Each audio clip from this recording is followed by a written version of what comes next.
State का exam कब है? सरकार अपना सरकार बनाने में लगा हुआ है, ठीक है।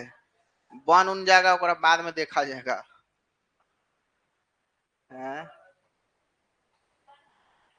अरे हम तो शुरू से कह रहे हैं भाई, शायद आप लोग बीपीएससी वाला बैच में हमेशा ही बतवा कहते थे, ठीक है ना। दबाव में कोनो काम अभी चल रहा है चुनाव में, बाकी मन कुछो नहीं है, ठीक है ना।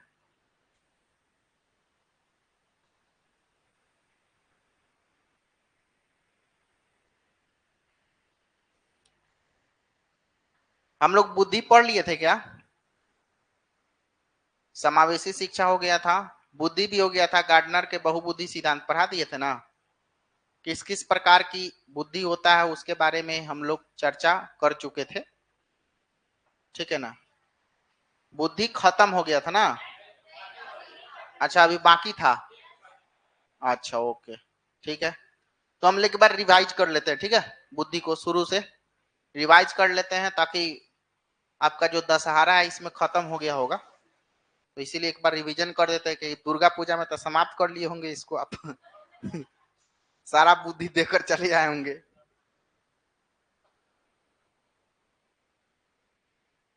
चलिए, हेलो एवरीवन, आवाज आ रही है हम आपके पास में? हमारी ऑडिबल है हम? तो इसके पिछले वाले क्लास में हम लोग बुद्धि नामक टॉपिक को पढ़े थे और मुझे लगता है समझ में आया होगा और फिर आप भुला भी गए होंगे, इसीलिए हम फिर से दोबारा आपको 10 मिनट में रिवाइज कर देते हैं ताकि अब दशहरा में जो भूले हुए बुद्धि है उसको फिर से हम ला सके, है ना। चलिए शुरू किया जाए। Yes sir, yes sir, okay. चलिए, गुड मॉर्निंग सभी को, गुड मॉर्निंग। चलिए, तो हम लोग बुद्धि नामक चैप्टर पढ़ रहे थे, तो एक बार शुरू से एकदम रिकॉल कर देते हैं, ठीक है। सबसे पहली बात, 10 मिनट आप हमको केवल सुनेंगे, आपको सब याद हो जाएगा। बुद्धि में हमने सबसे पहली बात बताया था कि बुद्धि जो होता है वो जन्मजात होता है। मतलब बुद्धि जन्मजात कहने का मतलब क्या है कि इसका कहीं से बाहरी कोई प्रभाव नहीं होता कि हाँ इस धरती पर आने के बाद कोई बुद्धि प्राप्त करता है, नहीं, ये जन्म से ही आप इसको ले करके आते हैं, है ना। हर व्यक्ति के पास में बुद्धि क्या होता है? जन्मजात। जन्मजात का मतलब होता है कि जन्मे से आप उसको लेकर के आए, ठीक है ना। उसके बाद हमने बुद्धि में बताया था कि बुद्धि जो होता है वो इंटरनल होता है, जैसा कि आप जानते हैं बुद्धि को कहा जाता है इंटेलिजेंस। तो इंटेलिजेंस से बना कौन? इंटरनल। इंटरनल का मतलब क्या? आंतरिक। तो बुद्धि आंतरिक होता है, बुद्धि बाह्य नहीं होता। तो सही बात है, बुद्धि को किसी ने बैग में रख करके ले जाते हुए नहीं देखा होगा। बुद्धि को कोई आदमी उठा के लेके जा रहा है, ऐसा देखे हैं? नहीं। एक्सटर्नल नहीं है, वो इंटरनल है, वो आपको दिखाई नहीं देगा, केवल आप उसको फील कर सकते हैं, महसूस कर सकते हैं। फिर हमने बताया था कि बुद्धि सबके पास होता है, किसी के पास में कम होता है, किसी के पास ज्यादा होता है। बट अब कम और ज्यादा होना आपके बुद्धि प्रयोग के ऊपर डिपेंड करता है कि जितना आप उसका प्रयोग कीजिएगा उतना ज्यादा बुद्धि आपके पास में होगा। तो हमने एग्जाम्पल बताया था कि हीरा को जितना आप अब तुम घिसोगे उतना उसमें चमक बढ़ेगा, उसी प्रकार तुम्हारा बुद्धि है। अब बुद्धि पर बुद्धि से आप जितना ज्यादा काम लीजिएगा तो बुद्धि में उतना ही तेज धार धीरे धीरे क्या हो जाएगा? विकसित होना चालू हो जाएगा, ठीक है ना। इसी का कारण है कि तुम ग्रेजुएशन कर लिए हो, बीएड कर लिए हो, लेकिन एक 8वीं पास आदमी जो किराना दुकान चला रहा है वो जितना कैलकुलेशन फास्ट कर लेगा उतना फास्ट तुमसे भी कैलकुलेशन नहीं होगा। इसका मतलब क्या है भाई? तुम ज्यादा पढ़े लिखे, तुम्हारे पास ज्यादा बुद्धि होना चाहिए, वो तो 8वां पास है, ओकरा पास कम बुद्धि होना चाहिए, लेकिन नहीं, प्रयोग में वो ज्यादा रखा है, प्रयोग में तुम कम रखे हो। मतलब वह उस बुद्धि का प्रयोग ज्यादा कर रहा है। जैसे आपने देखा हो किराना दुकानदार को कि आप जब सामान खरीदने जाते हैं तो आपके सामान का लिस्ट हाथ में रखता है, बोलता है 56, 65, 64, 133, 252, 757, 1051 रुपए दीजिए, है ना, करता है ना। तो क्या करता है कैलकुलेटर पे वो देखता भी नहीं है कि भाई हम सही दबा रहे कि नहीं। जैसे अब आप हम कीजिएगा तो वहां देखिएगा 7 कहाँ है, 5 कहाँ है, 4 कहाँ है, लेकिन उसको क्या कि देख रहा है लिस्ट पर, ऐसे जोड़ रहा है, सीधे देख दिया इतना, गलत नहीं होगा उसका, ठीक है ना। तो इसका मतलब क्या है कि भाई 8वीं पास व्यक्ति अगर इतना फास्ट काम कर रहा है, इसका मतलब यह है कि उसके पीछे दो कारण, एक तो उसी क्रिया को बार बार कर रहा है और दूसरा ये है कि वो अपने बुद्धि का प्रयोग उस काम में ज्यादा कर रहा है, इसीलिए उसका शार्पनेस उसमें ज्यादा आ गया है। जबकि हम वो काम रोज रोज नहीं कर रहे हैं तो हमारा शार्पनेस थोड़ा कम है। इसका मतलब बुद्धि डिपेंड करता है कि आप उसको कितना प्रयोग कर रहे हैं, कितना आप उसको उपयोग कर रहे हैं। जैसे नौकरी वाला आदमी और बिजनेसमैन आदमी, नौकरी वाला आदमी का बुद्धि कभी भी तीव्र नहीं हो सकता है बिजनेसमैन से, क्योंकि बिजनेसमैन ज्यादा दिमाग लगाता है, हर चीज में घाटा नाफा लाभ हानि देखते रहेगा। लेकिन बिजनेस जो नौकरी वाला आदमी है उसको केवल महीने के 30 तारीख का इंतजार है कि कब 30 तारीख आए कि हमारा अकाउंट में सैलरी आ जाए, बस उसको इससे मतलब है। बाकी दुनिया दीवाना से कोई मतलब नहीं। लेकिन बिजनेसमैन क्या है, सुबह जगते हुए पेपर देखना, शेयर मार्केट का भाव गिरा कि आया कि गया, किसका सरकार बना, सरकार बनने के ऊपर भी उसका बिजनेस डिपेंड करता है कि भाजपा का सरकार बना कि राजद का सरकार बना कि जन सुराज बन गया, है ना। लेकिन नौकरी वालों को इस सबसे कोई मतलब नहीं है भाई, केकरो सरकार बने पैसा तो हमारा मिलबे करेगा। तो बुद्धि लगाना कम कर देता है। इसीलिए जो नौकरी वाला आदमी होता है, नौकरी लगने के बाद में उसका बुद्धि जो है वो धीरे धीरे क्या हो जाएगा, शिथिल हो जाता है। मतलब वो सेपरेट जोन में चलाता नहीं होता, सेफ जोन में, सुरक्षित जोन में। उसको ऐसा लगता है कि अब हमको कुछ भी करने की जरूरत नहीं है। लेकिन बिजनेसमैन जो आदमी है उसको हर दिन हम कह सकते हैं कि एक टारगेट से उसको खेलना रहता है ना। जैसे अभी देखो दिवाली आने वाली है, धनतेरस आने वाली, अब पूरा सोनार लग गया होगा कि कौन कौन नया नया डिजाइन दुकान में लेकर के आए कि ज्यादा से ज्यादा जो है हमारी बिक्री धनतेरस के दिन हो। पूरा एजेंसी वाला लग गया होगा, मोटरसाइकिल बेचने वाला से लेकर के कार बेचने वाला से लेकर के सब। नौकरी वाला खाली पैसा जोड़ रहा हो कि 2 लाख आया है बस जाके कार खरीद लेना है, उसको कोई टेंशन नहीं है। लेकिन अब क्या है कि नौकरी वाला अपना पैसा धनतेरस में करेगा खर्चा। लेकिन तुम सोचो एक बिजनेसमैन जो होगा वो धनतेरस में सबसे ज्यादा कमाएगा पैसा। अंतर देखो दोनों में क्या है, व्यापारी में और नौकरी वालों में अंतर इतना है कि नौकरी वाला छोटा छोटा जरूरत को केवल पूरा करता है, लेकिन जो व्यापार करता है, जो बिजनेसमैन आदमी होता है, वो हर चीज में लाभ हानि मुनाफा टारगेट को देखता है। तो स्वाभाविक सी बात है ना कि उसका बुद्धि तुमसे जरूर ज्यादा तेज होगा, ये तो गारंटी दे रहे हैं हम, ठीक है ना। तो अब डिपेंड करता है प्रयोग के ऊपर कि आप इसका कितना प्रयोग कर रहे हैं। उसके बाद हमने कहा था कि बुद्धि का प्रयोग करके ही किसी चीज को आप सीख सकते हैं। मतलब किसी चीज को अगर लर्न करना हो, अधिगम करना हो, तो बिना बुद्धि का प्रयोग आप सीख सकते हैं क्या? कोई चीज सीखने के लिए आपके पास क्या होना चाहिए? बुद्धि होना चाहिए। इसीलिए हम लोग को कोई चीज मैथमेटिक्स सिखाया जाता था, कोई कैलकुलेशन सिखाया जाता था, तो कोई 2-3 बार 4 बार समझाया, उसके बाद बोलता था कि समझ में आया, तुम कहते थे नहीं, तो उसके बाद कहता है बुद्धि नहीं तुम्हारे पास। इसका मतलब क्या है, किसी चीज को सीखने के लिए बुद्धि का होना जरूरी है। इसका मतलब बुद्धि के प्रयोग से ही हम किसी चीज को क्या करते हैं, सीखते हैं, अर्थात लर्न करते हैं। अच्छा, बुद्धि के बारे में हम ये भी बताया था कि सिंगल नहीं होता, एक सेट होता है। मतलब ऐसा नहीं है कि हाँ बुद्धि नामक एक यंत्र है जो तुम्हारे दिमाग में ऐसे जाकर के सेट कर दिया गया है और बुद्धि हो गया, ऐसा नहीं है। बुद्धि का अपना एक प्रारूप है, अपना एक सेट है, अपना एक ग्रुप है ना। तो ये ध्यान रखिएगा कि बुद्धि एकल नहीं है, बल्कि बुद्धि जो है क्या है बताइएगा, एक सेट की तरह होता है, एक जाल है जिसमें सबका अलग अलग काम होता है। जैसे हम आपको एग्जाम्पल दिए थे कि जब आपके सामने सांप आ रहा हो तो आपका दिमाग आपके पैर को कैसे डायरेक्शन देता है कि भाई पैर पीछे करो, तुम हाथ पीछे काहे नहीं करते हो, तुम मुंह पीछे काहे नहीं कर लेता है। जैसे आगे से सांप आ रहा है तो सबसे पहले तुम्हारा पैर पीछे जाएगा कि मुंह पीछे जाएगा, बताओ? पैर पीछे जाएगा। तो ये कौन कह रहा है कि भाई पैर पीछे करो? अपने आप तुम्हारा कैसे हो जा रहा है? अलग अलग प्रकार का बुद्धि का सेट है इसमें। ये सीपीयू हमारा है। अब इसको जब हमको कोई कमांड देता है ना, तो ये सीपीयू हमको इंफॉर्मेशन करता है, रेगुलेट करता है, कार्यात्मक व्यवहार कराता है कि तुमको ऐसे करना है, ठीक है ना। ठंडा गर्म वाला भी हम आपको बात बताए थे कि बर्फ रखेगा कोई हाथ पर तो हाथ पीछे खींचिएगा, पैर नहीं पीछे खींचिएगा। इसके पीछे कारण क्या है कि अलग अलग तरह के बुद्धि का सेट हमारे अंदर विद्यमान है। इसीलिए बुद्धि सिंगल नहीं बल्कि ये क्या होता है, सेट में होता है ना। उसके बाद में किसी चीज को समझने के लिए, अंडरस्टैंड करने के लिए किसका होना जरूरी है? बुद्धि का होना जरूरी है। फिर हमने बताया था कि अगर आप अपने जीवन में चिंतन करते हैं, थिंकिंग करते हैं, किसी समस्या के समाधान पर विचार करते हैं, कोई तर्क शक्ति लगाते हैं, कोई लॉजिक लगाते हैं, कोई प्रॉब्लम को सोल्व करते हैं, इस सब में कौन काम आता है भाई साहब? बुद्धि काम आता है। ये सब हम आपको बात बताए थे, रिवीजन कर रहे हैं ताकि आपको रिकॉल हो जाए, ठीक है ना। उसके बाद में हमने बताया था कि बुद्धि का एक खंड का सिद्धांत किसने दिया था? बीने साहब ने दिया था। और एक खंड में उन्होंने केवल किस फैक्टर की चर्चा की थी? जी फैक्टर, याद है? जनरल फैक्टर, है ना, जिसको सामान्य कारक के नाम से हम लोग जानते हैं। तो बीने साहब का कहना क्या था कि भाई हर व्यक्ति में केवल और केवल कौन सा फैक्टर होता है? जी फैक्टर होता है, जनरल फैक्टर होता है। और जनरल फैक्टर का मतलब ये कि उसी बात का खंडन करते हुए द्विखंड सिद्धांत को लाने वाला मनोवैज्ञानिक कौन था? याद है? स्पीयरमैन। स्पीयरमैन का कहना यह था कि भाई बुद्धि वन फैक्टर या यूनि फैक्टर नहीं होता है, बल्कि ये टू फैक्टर है। इसीलिए स्पीयरमैन को टू फैक्टर थ्योरी का जन्मदाता माना जाता है। और उन्होंने जनरल फैक्टर के साथ साथ में किस फैक्टर की चर्चा की? स्पेशल फैक्टर की चर्चा की। और जनरल फैक्टर स्पेशल फैक्टर क्या होता है, ये भी बात हम आपको बताया है कि हर आदमी का डांस कर देना ये जनरल फैक्टर है।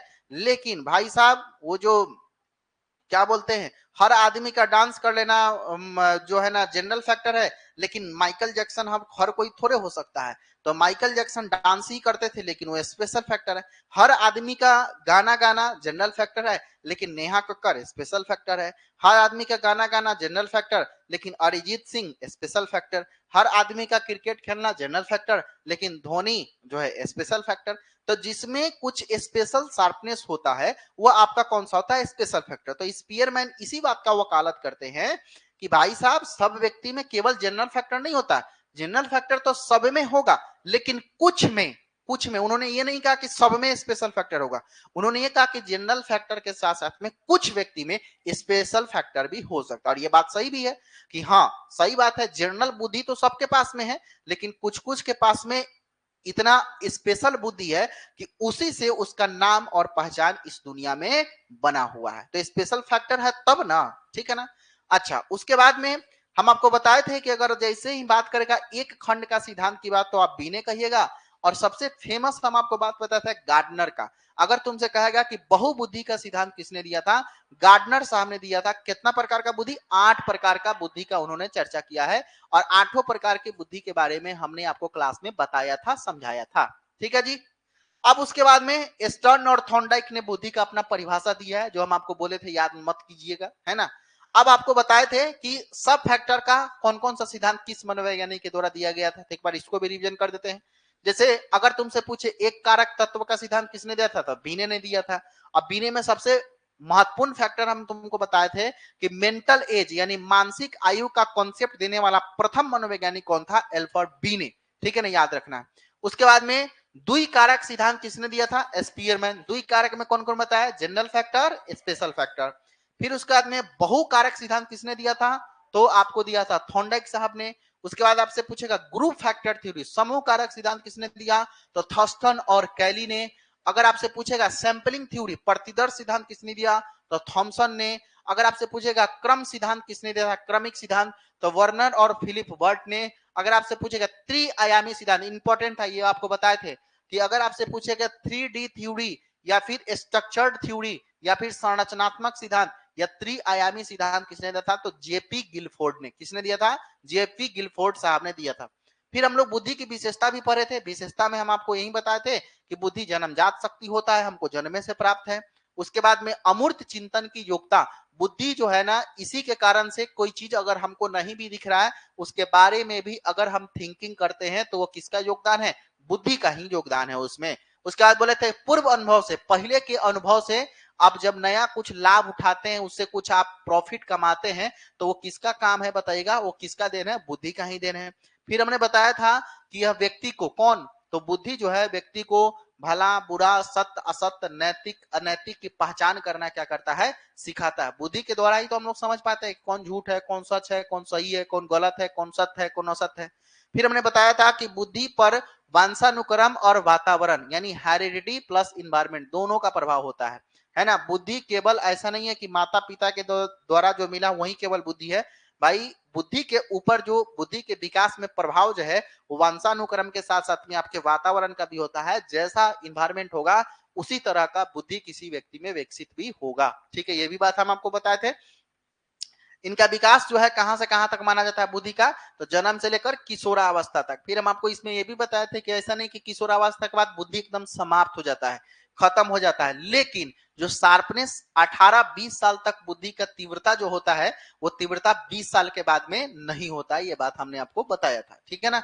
तो सबसे ज्यादा बच्चा के बुद्धि का विकास जीरो से लेकर, जन्म से लेकर के और 18-19 साल तक होता है, जब तक उसका एडोलेंसेंस पीरियड चल रहा है तब तक। ठीक है ना। उसके बाद बताए थे बुद्धि के मापन के बारे में, मेजरमेंट ऑफ इंटेलिजेंस, है ना। इसमें हमने चर्चा किया था किसका बताएगा? बुद्धि लब्धि का, आईक्यू, जिसको हम लोग इंटेलिजेंस क्यूसेंट के नाम से भी जानते हैं। आईक्यू का फॉर्मूला क्या होता है? MA/CA गुना 100। तो याद रखना, देखो बुद्धि लब्धि का सबसे पहले फॉर्मूला देने वाला जो मनोवैज्ञानिक था ना वो टर्मन थे, ठीक है ना, जो हम आपको डाटा एक बताए थे। लेकिन सबसे पहले मेंटल एज का कॉन्सेप्ट देने वाला कौन था? बीने, और उसके साथ में सहयोग भी किए थे साइमन, है ना। उसके बाद देखिए आईक्यू का मतलब होता है इंटेलिजेंस क्यूसेंट, एमए का मतलब मेंटल एज जिसको मानसिक आयु हिंदी में कहते हैं, उसके बाद सीए का मतलब क्रॉनिकल एज जिसको हम लोग वास्तविक आयु कहते हैं। अच्छा याद है आप लोग को मानसिक आयु और वास्तविक आयु क्या होता है? याद है? वास्तविक आयु और मानसिक आयु का मतलब हम बताए थे कि अगर हमारा उम्र 10 साल का है तो ये हमारा वास्तविक आयु, ठीक है। लेकिन हम 15 साल की उम्र के बच्चा के लायक अगर कोनो काम करते रहे तो का मतलब हम मानसिक आयु कितना हो जाएगा? 15 हो जाएगा। यही बात बताए थे एकदम ठेठ देहाती भाषा में, ज्यादा इसमें दिमाग लगाने की जरूरत नहीं है। जो तुम्हारा रियल एज है वो वास्तविक है, और जो जिसके बराबर तुम काम कर रहे हो वो आपका क्या है? मेंटल एज है ना। देखो हमने बताया था एक बालक जो है वो कितना वर्ष का है बताओ? 10 वर्ष का है। तो 10 वर्ष का मतलब वो उसका क्या हो गया? वास्तविक आयु हो गया। लेकिन 12 वर्ष के बालक के लिए निर्धारित जो प्रश्न था उसको बना दे रहा है, एक मतलब ओकर मानसिक आयु कितना हो गया बताओ? 12 साल हो गया। मतलब ऐसा ही समझो ना कि तुम्हारा रियल एज 10, लेकिन 12 वर्ष के लड़का का जो काम है, जो सॉल्यूशन कर सकता है 12 वर्ष का बच्चा, वो तुम 10 वर्ष के बच्चा होने के बाद ही करते रहो। इसका मतलब तुम्हारा मेंटल एज कितना हो जाएगा? 12 हो जाएगा, और तुम्हारा वास्तविक एज कितना हो जाएगा? 10 हो जाएगा। तो हम बोले थे कि भाई अगर आपको आईक्यू अपना भी निकालना है तो कैसे निकाल सकते हैं आप? एमए बटा सीए गुना 100, यानी मेंटल एज बटा क्रॉनिकल एज गुना 100, पर उसके बाद में आपके पास में आ जाएगा आपका आईक्यू, ठीक है। उसके बाद में टर्मन साहब ने एक डाटा प्रोवाइड किया था और उस डाटा में बताया था कि आईक्यू को हम कैसे एक चार्ट के रूप में विस्तारित कर सकते हैं। तो देखिए उन्होंने बताया था कि 140 से अधिक अगर किसी बच्चा का आईक्यू है तो वह बच्चा कहलाएगा प्रतिभाशाली बालक, जिसको जीनियस स्टूडेंट कहते हैं या जीनियस चाइल्ड, है ना। अगर किसी बच्चा का आईक्यू 121 से 140 के बीच है तो वह कहलाएगा प्रखर बुद्धि वाला बालक, जिसको सुपीरियर स्टूडेंट कहते हैं। अगर कोई बच्चा 111 से लेकर 120 तक आईक्यू है तो वह कहलाएगा तीव्र बुद्धि वाला बालक। अगर किसी का आईक्यू 91 से 110 है तो वह कहलाएगा सामान्य बुद्धि वाला बालक। हमने आपको यह भी बताया था कि सामान्य बुद्धि वाले बालकों की संख्या सबसे क्या होती है? ज्यादा होती है। 81 से 90 के बीच में अगर किसी बच्चा का आईक्यू है तो वह कहलाएगा मंद बुद्धि बालक, और अगर 71 से 80 है तो अल्प बुद्धि वाला कहलाएगा। 71 से कम है तो जड़ बुद्धि वाला बालक कहलाएगा। हम बताए थे कि जड़ बुद्धि वाला बालक का भी परसेंटेज बहुत कम है, मतलब जरूरत से ज्यादा बकलोल की भी संख्या कम है और जरूरत से ज्यादा तेज का भी संख्या कम है। तो सबसे ज्यादा संख्या के कर है मिडिल क्लास वाला का, मतलब 65%, 60% मात्रा के कर है सामान्य बुद्धि वाला का। जनरल स्टूडेंट के थोड़ा बहुत समझदार भी हो और थोड़ा बहुत बुर्बक भी हो, इसका मतलब वो है कौन हो? वो सामान्य वाला हो गया, ठीक है ना। तो इस तरह से हमने एक डाटा बताया था और हमने ये नहीं कहा था कि आपको इस डाटा को याद करना है। आपको इस डाटा को याद करने की जरूरत नहीं है, बस दिमाग में ये बात रखिए कि हाँ भाई जो 100 प्लस जिसका आईक्यू होता है वो बच्चा प्रतिभाशाली माना जा सकता है। हालांकि मनोवैज्ञानिकों ने अलग अलग आधार पर अपने अपने अनुसार इस डाटा को प्रोवाइड किया है। किसी ने ये कहा कि 90 प्लस बच्चा को भी हम प्रतिभाशाली कह सकते हैं, किसी ने ये कहा कि 110 प्लस बच्चा को हम प्रतिभाशाली कह सकते हैं, जबकि टर्मन साहब कहते हैं कि भाई हम 140 से अधिक बच्चा को हम क्या कहेंगे? प्रतिभाशाली कहेंगे। इसीलिए आपको इसमें ज्यादा डाउट रखने की जरूरत नहीं है, क्योंकि मनोवैज्ञानिकों का इसमें अलग अलग मत आया है, ठीक है ना। उसके बाद में बुद्धि के प्रकार हम आपको बताए थे कि थॉर्नडाइक साहब ने 3 प्रकार का बुद्धि का प्रकार बताया था। सबसे पहला बुद्धि का प्रकार हमारे पास में क्या था? मूर्त बुद्धि, जिसको हम बोले थे कॉन्क्रीट इंटेलिजेंस। याद है? कॉन्क्रीट इंटेलिजेंस बताया था कि वैसा बुद्धि वाला बालक जो किसी समस्या को देखता है तभी उसका समाधान कर पाता है। मूर्त का मतलब क्या होता है? देखना। तो वैसा बुद्धि वाला बालक जब किसी समस्या को देखेगा तभी उसका समाधान करेगा। तो इसका मतलब देखने वाला और समाधान करने वाला आदमी कैसन बनेगा?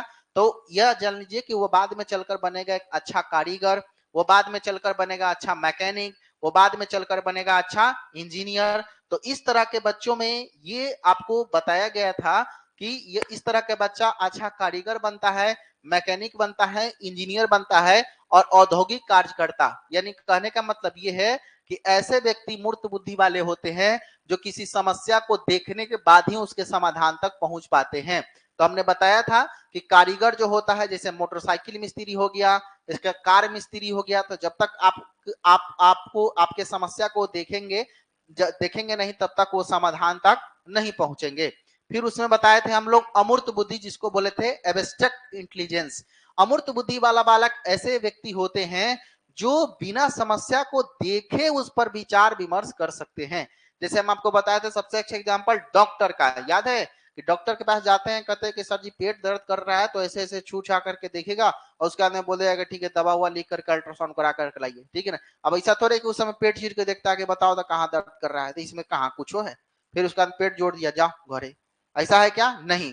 तो ये क्या होता है, अमूर्त बुद्धि वाला व्यक्ति वैसे व्यक्ति होते हैं जो चीजें नहीं भी दिख रहा है उसके समाधान पर भी विचार करते हैं। जैसे वकील, वकील के पास आप अपने समस्या लेकर, एब्स्ट्रैक्ट इंटेलिजेंस वाला व्यक्ति है, समस्या का समाधान उसके सामने नहीं है लेकिन फिर भी, समस्या उसके सामने नहीं है लेकिन फिर भी उस पर विचार वह कर सकता है। इसका मतलब कौन है, वो एब्स्ट्रैक्ट इंटेलिजेंस वाला व्यक्ति है। हमने बताया था कि ऐसा व्यक्ति लेखक बनता है, डॉक्टर बनता है, दार्शनिक बनता है, चित्रकार बनता है, जिसके सामने कुछ नहीं है लेकिन फिर भी विचार विमर्श कर रहा है।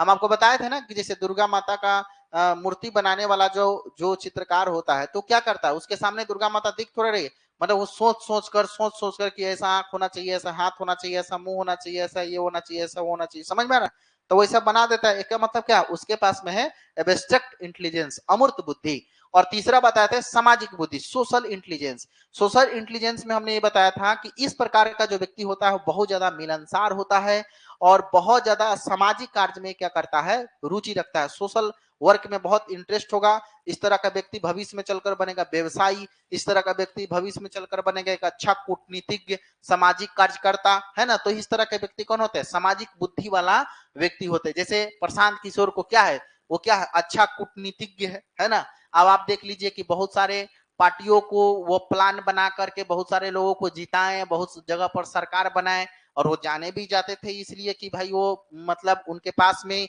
वो ज्ञान, वो शक्ति, वो प्रभाव था कि हाँ कैसे किसी चुनाव को लड़वाना है, कैसे किसी पार्टी को हराना है, कैसे किसी कोई पार्टी जीत सकता है, पहले प्लानिंग का काम करते थे।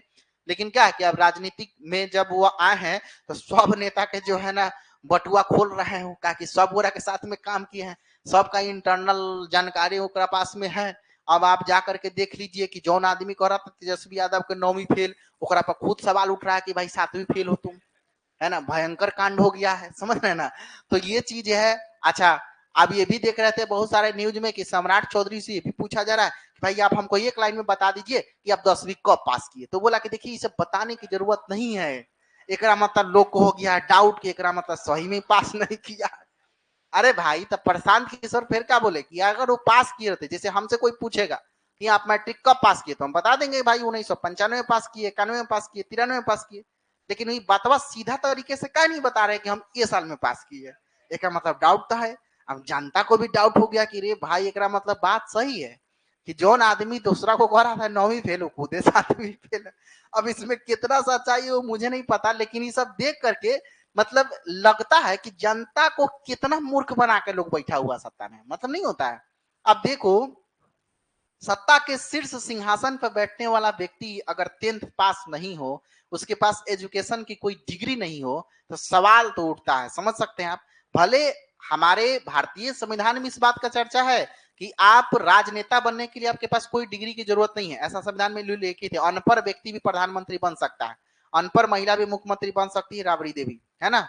तो हमारे कहने का मतलब क्या हुआ कि निरक्षर व्यक्ति भी मुख्यमंत्री प्रधानमंत्री बन सकता है। बट फिर भी उस समय का सिचुएशन कुछ और था, आज सिचुएशन कुछ और है, आज हर लोग एजुकेशन से जुड़ रहा है। लेकिन सत्ता के शीर्ष सिंहासन पर बैठे लोग पर अगर इस तरह के सवाल आते हैं तो सवाल तो थोड़ा सा खड़ा हो ही जाता है कि बताओ कैसे हुआ, क्या हुआ, है ना। अब उसके बाद में देखो हमने बताया था किसके बारे में, तो एक कारक दुई कारक के बारे में, मतलब जी फैक्टर और एस फैक्टर के बारे में। तो आपको पता ही चलेगा, अभी हमने आपको थोड़ी देर पहले चर्चा किया कि जी फैक्टर क्या होता है और उसके बाद में एस फैक्टर क्या होता है, इसके बारे में भी हम आपको बता चुके हैं, ठीक है ना। अरे बहुत परेशान कर, इसको बंद करो, है ना। जी फैक्टर क्या होता है और उसके बाद में एस फैक्टर क्या होता है, इस दोनों के बारे में हम लोग चर्चा कर चुके हैं, ठीक है ना। अब देखिए उसके बाद में हार्वर्ड गार्डनर के 8 प्रकार का जो बुद्धि था उसके बारे में भी हमने चर्चा किया था कि वो 8 प्रकार के बुद्धि आखिर कौन कौन से, ठीक है ना। सबसे पहले बात यह है कि हमने बताया था कि सबसे ज्यादा सवाल जो आएगा वो किससे आएगा, गार्डनर से ही आपसे पूछा जाएगा। और गार्डनर साहब के बारे में हमने ये बताया था कि गार्डनर का कहना यह था कि उनका जन्म जो है कब हुआ था, 11 जुलाई 1943 को, है ना। एक मिनट रुक जाइए, क्या हुआ भाई,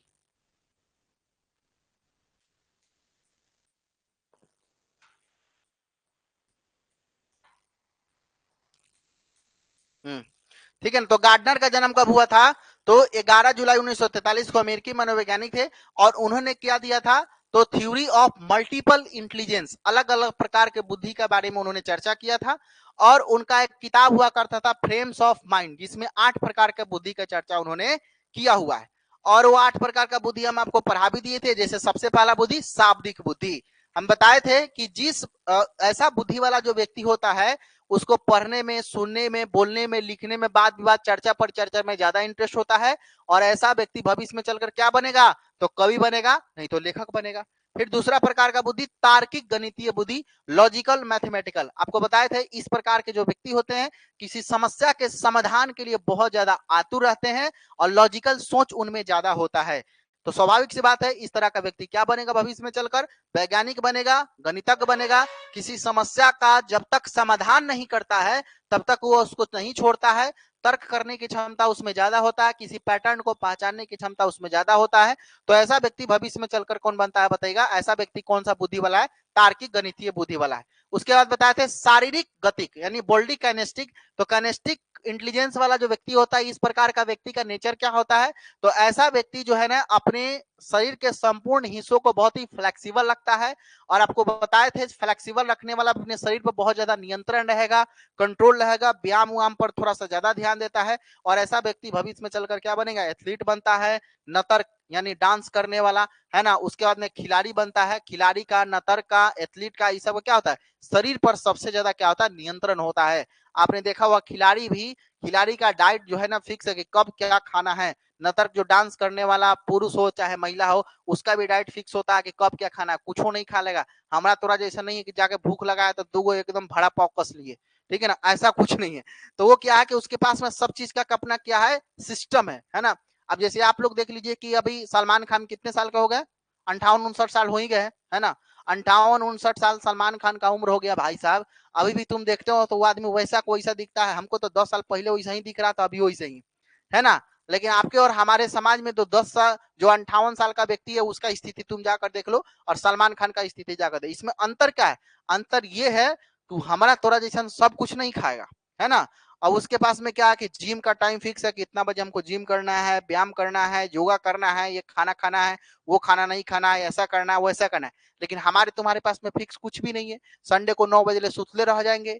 कभी अगर मन करेगा तो 5 बजे जग करके दौड़ लेंगे। 4 दिन दौड़ेंगे, पैर दुखाएगा तो फिर 6 दिन सुतले रह जाएंगे। कोई सिस्टम नहीं है ना। सवाल ये है ना, बताओ आप। तो ये क्या है कि हमारे आपके पास में ये प्रॉब्लम है, लेकिन उन लोगों के पास में ये सब प्रॉब्लम नहीं है, इसीलिए वो फिट है ना। अक्षय कुमार को देख लो, है ना, शिल्पा शेट्टी को देख लो, है ना। तो ये क्या हो गया? शारीरिक गतिक, मतलब ये कि ये बॉडी काइनेस्टिक वाला जो व्यक्ति होते हैं, ऐसे व्यक्ति अपने शरीर पर सबसे ज्यादा क्या रखते हैं? नियंत्रण रखते हैं।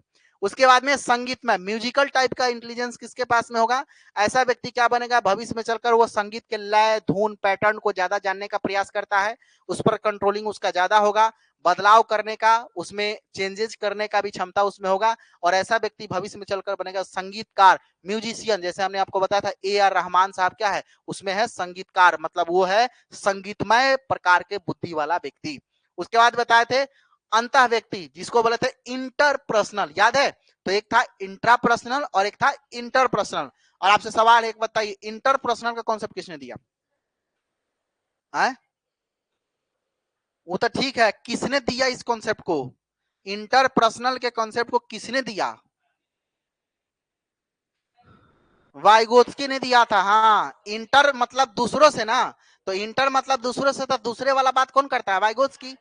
इंट्रा मतलब खुद से, तो खुद वाला बात कौन करता है? पियाजे, याद है ना।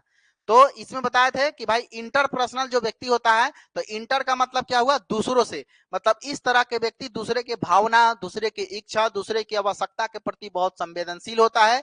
और ऐसा व्यक्ति दूसरे के व्यवहार और भावनाओं को बड़ी समझते हैं। और ऐसा व्यक्ति भविष्य में चलकर क्या बनता है? मनोवैज्ञानिक, साइकोलॉजिस्ट बनता है। तुम्हारा चेहरा देख करके समझ में आ जाएगा उसको कि तुम्हारे दिमाग में चल क्या रहा है। ऐसा व्यक्ति भविष्य में चलकर क्या बनता है? सामाजिक कार्यकर्ता बनता है। ऐसा व्यक्ति भविष्य में चलकर राजनीतिक बनता है, पॉलिटिशियंस बनते हैं, ठीक है ना। और उसके बाद में अंतः व्यक्ति का मतलब हो गया इंट्रापर्सनल। तो इंट्रापर्सनल मतलब खुद में डूबा हुआ इंसान, उसको दूसरे से कोई मतलब नहीं है। तो ऐसा व्यक्ति क्या करेगा? ज्यादा सोचेगा, भावना, दूसरे के भावना उद्देश्य से उसको कोई मतलब नहीं है, केवल अपने पर कंट्रोल रखने का वो प्रयास करता है। मैं कौन हूं, मैं क्या हूं, ये जगत क्या है, ये दुनिया क्या है, दूसरे से उसको कोई मतलब नहीं है, ज्यादा बात विचार नहीं करेगा, सामाजिक इंटरेक्शन उसका ज्यादा नहीं होगा, खुद में ज्यादा सोचेगा। ऐसा व्यक्ति भविष्य में चलकर बनेगा फिलोसफर, ऐसा व्यक्ति भविष्य में चलकर बनेगा आध्यात्मिक गुरु। जैसे हमने एग्जाम्पल दिया था, अरस्तु का एक अच्छा फिलोसफर थे और उनके पास में कौन तरह की बुद्धि थी, तो अंतः व्यक्ति प्रकार का इंटेलिजेंस था। उसके बाद में बताते हैं स्पेटियल इंटेलिजेंस, जिसको हम लोग बोलते हैं स्थानिक बुद्धि। स्थानिक बुद्धि वाला के पास में क्या होता है, दृश्य, चित्र और पैटर्न बनाने की क्षमता उसमें ज्यादा होती है। और ऐसा व्यक्ति भविष्य में चलकर मूर्तिकार, चित्रकार, है ना। जैसे हमने एक एग्जांपल बताया अरुण योगीराज, जिन्होंने राम मंदिर का श्री राम का जो है ना चित्र बनाया है, तो क्या है वो सब व्यक्ति के पास में स्पेटियल इंटेलिजेंस है, ठीक है ना। उसके बाद में प्राकृतिक बुद्धि, नेचुरलिस्टिक के बारे में हमने बताया था कि ऐसा व्यक्ति जो सबसे ज्यादा प्रकृति से प्रेम करते हैं, नेचर से बहुत ज्यादा प्यार होगा उस व्यक्ति को, और घूमना फिरना उसे ज्यादा पसंद है, और प्रकृति की सौंदर्यता को उसको देखना ज्यादा पसंद है। और ऐसा व्यक्ति कहलाएगा कौन सा, ऐसा व्यक्ति पर्यटक जो हो गया, घूमने फिरने वाला जो आदमी होता है, टूरिस्ट जिसको हम लोग कहते हैं, है ना। या फिर किसान, किसान के पास भी कौन तरह का बुद्धि, तो उसके पास भी नेचुरलिस्टिक, क्योंकि किसान सबसे ज्यादा अपने प्रकृति से क्या करता है, प्यार करता है, ठीक है ना। तो इस तरह से हमने बताया था। उदाहरण में सुंदरलाल बहुगुणा, सुंदरलाल बहुगुणा क्या थे, प्रकृति प्रेमी थे। उन्होंने कहा कि पहले हमको काटो, उसके बाद पेड़ को काटना, तो उसको प्रकृति प्रेमी ही कहा जाएगा ना, है ना। पौधे को बच्चा मानना, ऐसा सोचो, उस तरह का व्यक्ति क्या होता है, नेचुरलिस्टिक इंटेलिजेंस टाइप वाला व्यक्ति होता है। मुझे लगता है यहां तक हम आपको पढ़ा दिए थे ना, और मुझे लगता है कि आपको रिवीजन भी हो गया होगा। चलिए बताइए, यहां तक क्लियर है, बात समझ में आ गया। ऑनलाइन वाले लोग बताएंगे जो पिछले क्लास में पढ़ाए थे उसको रिवीजन किया, अभी कुछ नया नहीं पढ़ाए। रिवीजन इसलिए किए हैं ताकि आपके दिमाग में फिर से बुद्धि आ जाए कि हम लोग क्या क्या बुद्धि में पढ़े हुए थे, ठीक है ना। ईमानदारी से बताओ, कौन छठ के जो छठ कर रहे हैं, दशहरा के छुट्टी में कौन रिवीजन किया था बुद्धि को, बताओ। कोई नहीं, हाँ, ये सबसे ईमानदार वाला बात हुआ, है ना। अब आते हैं बुद्धि के प्रकृति, मतलब नेचर ऑफ इंटेलिजेंस, ठीक है ना। अब हम लोग यहाँ से अब नया सीखने का, समझने का प्रयास करते हैं, ध्यान दिया जाएगा। देखिए, सबसे पहले हम लोग समझते हैं कि बुद्धि की प्रकृति, नेचर ऑफ इंटेलिजेंस। इंटेलिजेंस का, बुद्धि का जो नेचर होता है वो क्या होता है, कैसा होता है।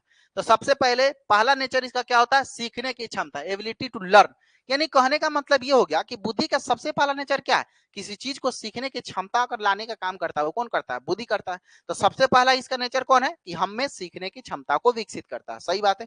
अगर हमारे पास, आपके पास बुद्धि नहीं रहता तो क्या हमें सीखने की क्षमता आती, क्या किसी चीज को लर्न करने की कैपेसिटी हमारे आपके अंदर होता, नहीं होता। ये किसके कारण हो रहा है भाई, बुद्धि के कारण। इसका मतलब क्या हुआ, ये बुद्धि का नेचर है, ये बुद्धि का प्रकृति है। एक बात और है, किसी भी प्रकार का बुद्धि हो, वो बुद्धि में वो चाहे जिस भी प्रकार का बुद्धि हो, लेकिन वो सीखने की क्षमता आप में लेकर के आएगा ही आएगा।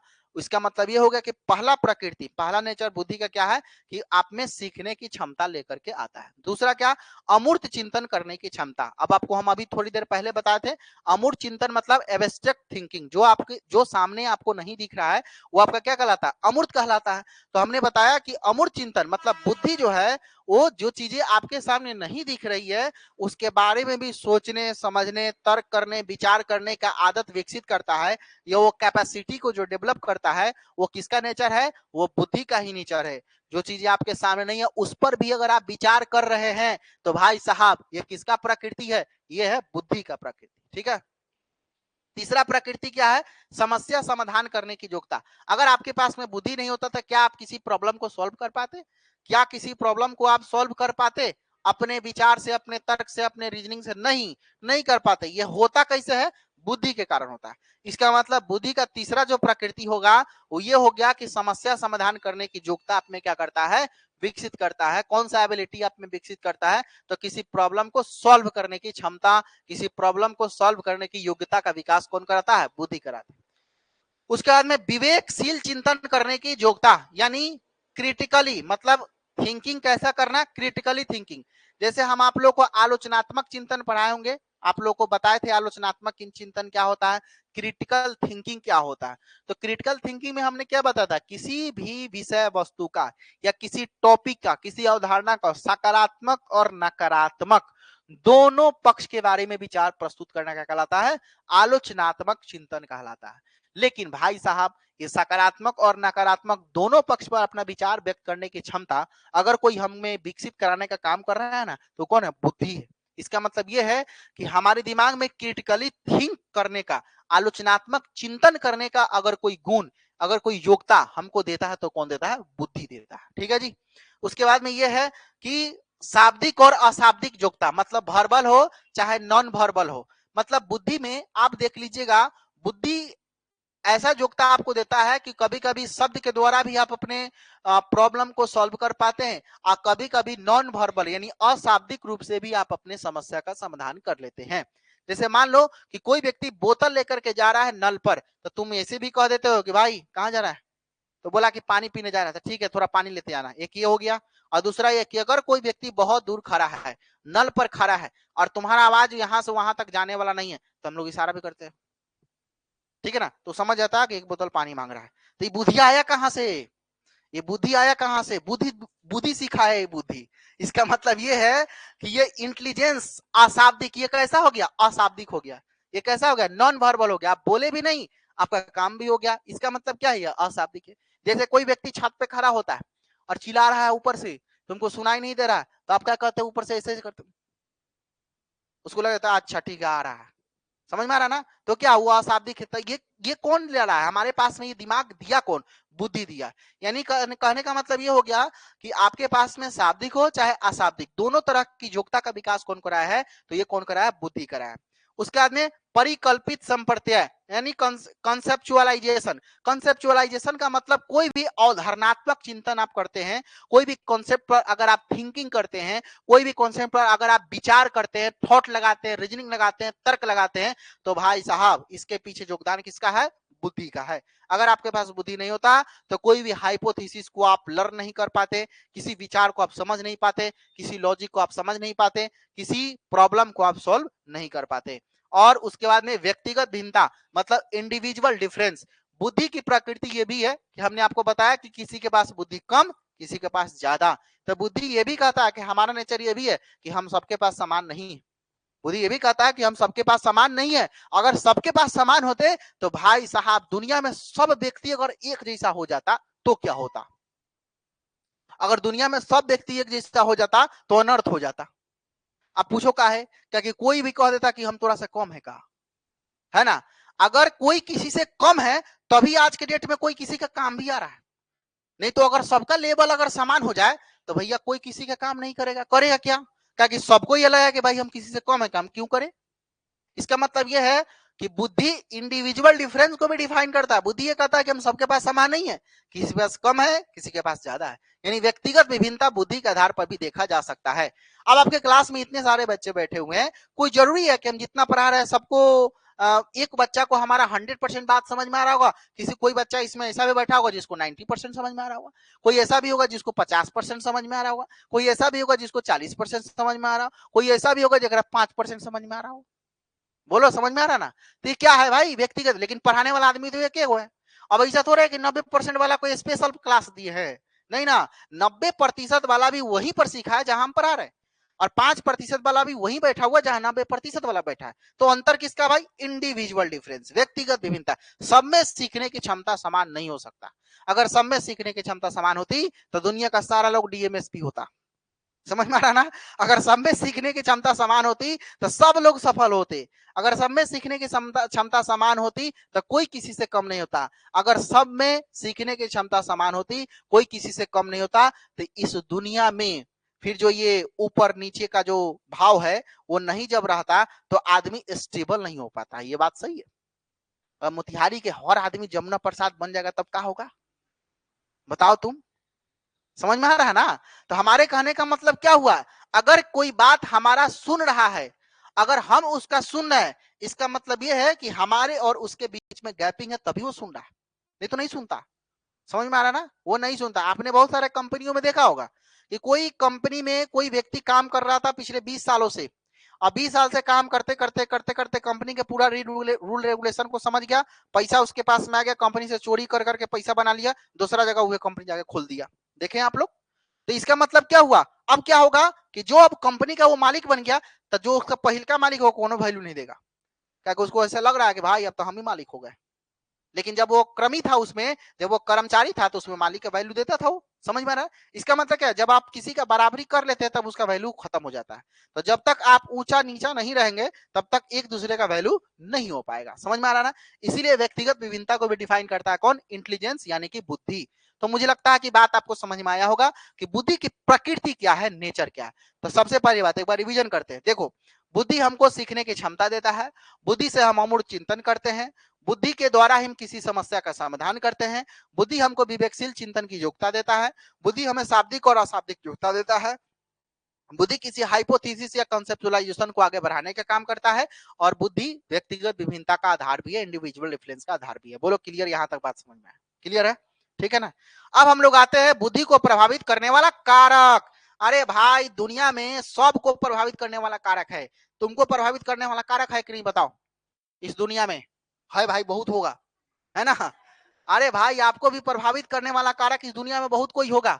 आपके घर के बगल के लोग हो सकते हैं, आपका चाचा हो सकता है, आपके बगल के आंटी हो सकती है, और आपका रिश्तेदार भी हो सकता है आपको प्रभावित करने वाला। ऐसा नकारात्मक भाषा बोलेगा, ऐसा कहेगा कि हम तुमको मारे हैं, हम तुमको कुछ कहे हैं। अरे भाई, तुम कहा भी नहीं है, कह के ऐसा कह दिया कि फिर कहा भी नहीं जा रहा है कि क्या कहे हो। समझ रहे ना? तो इसको क्या बोलते हैं? प्रभावित करने वाला कारक सब है ना? जैसे तुम्हारे अब तुम जा रहे हो, और जाने के बाद में अभी छठ की छुट्टी में जब तुम जाओगे तो तुम्हारे गांव में 20 गो आदमी, 10 गो आदमी, 5 गो आदमी जो तुम्हारे पीछे पड़ल है, वो आकर के जरूर पूछेगा, जैसे तुम्हारे बगल के चाचा आएंगे इसे खैनी बनाते हुए, का करी तरह बउआ, कौन विषय, है ना?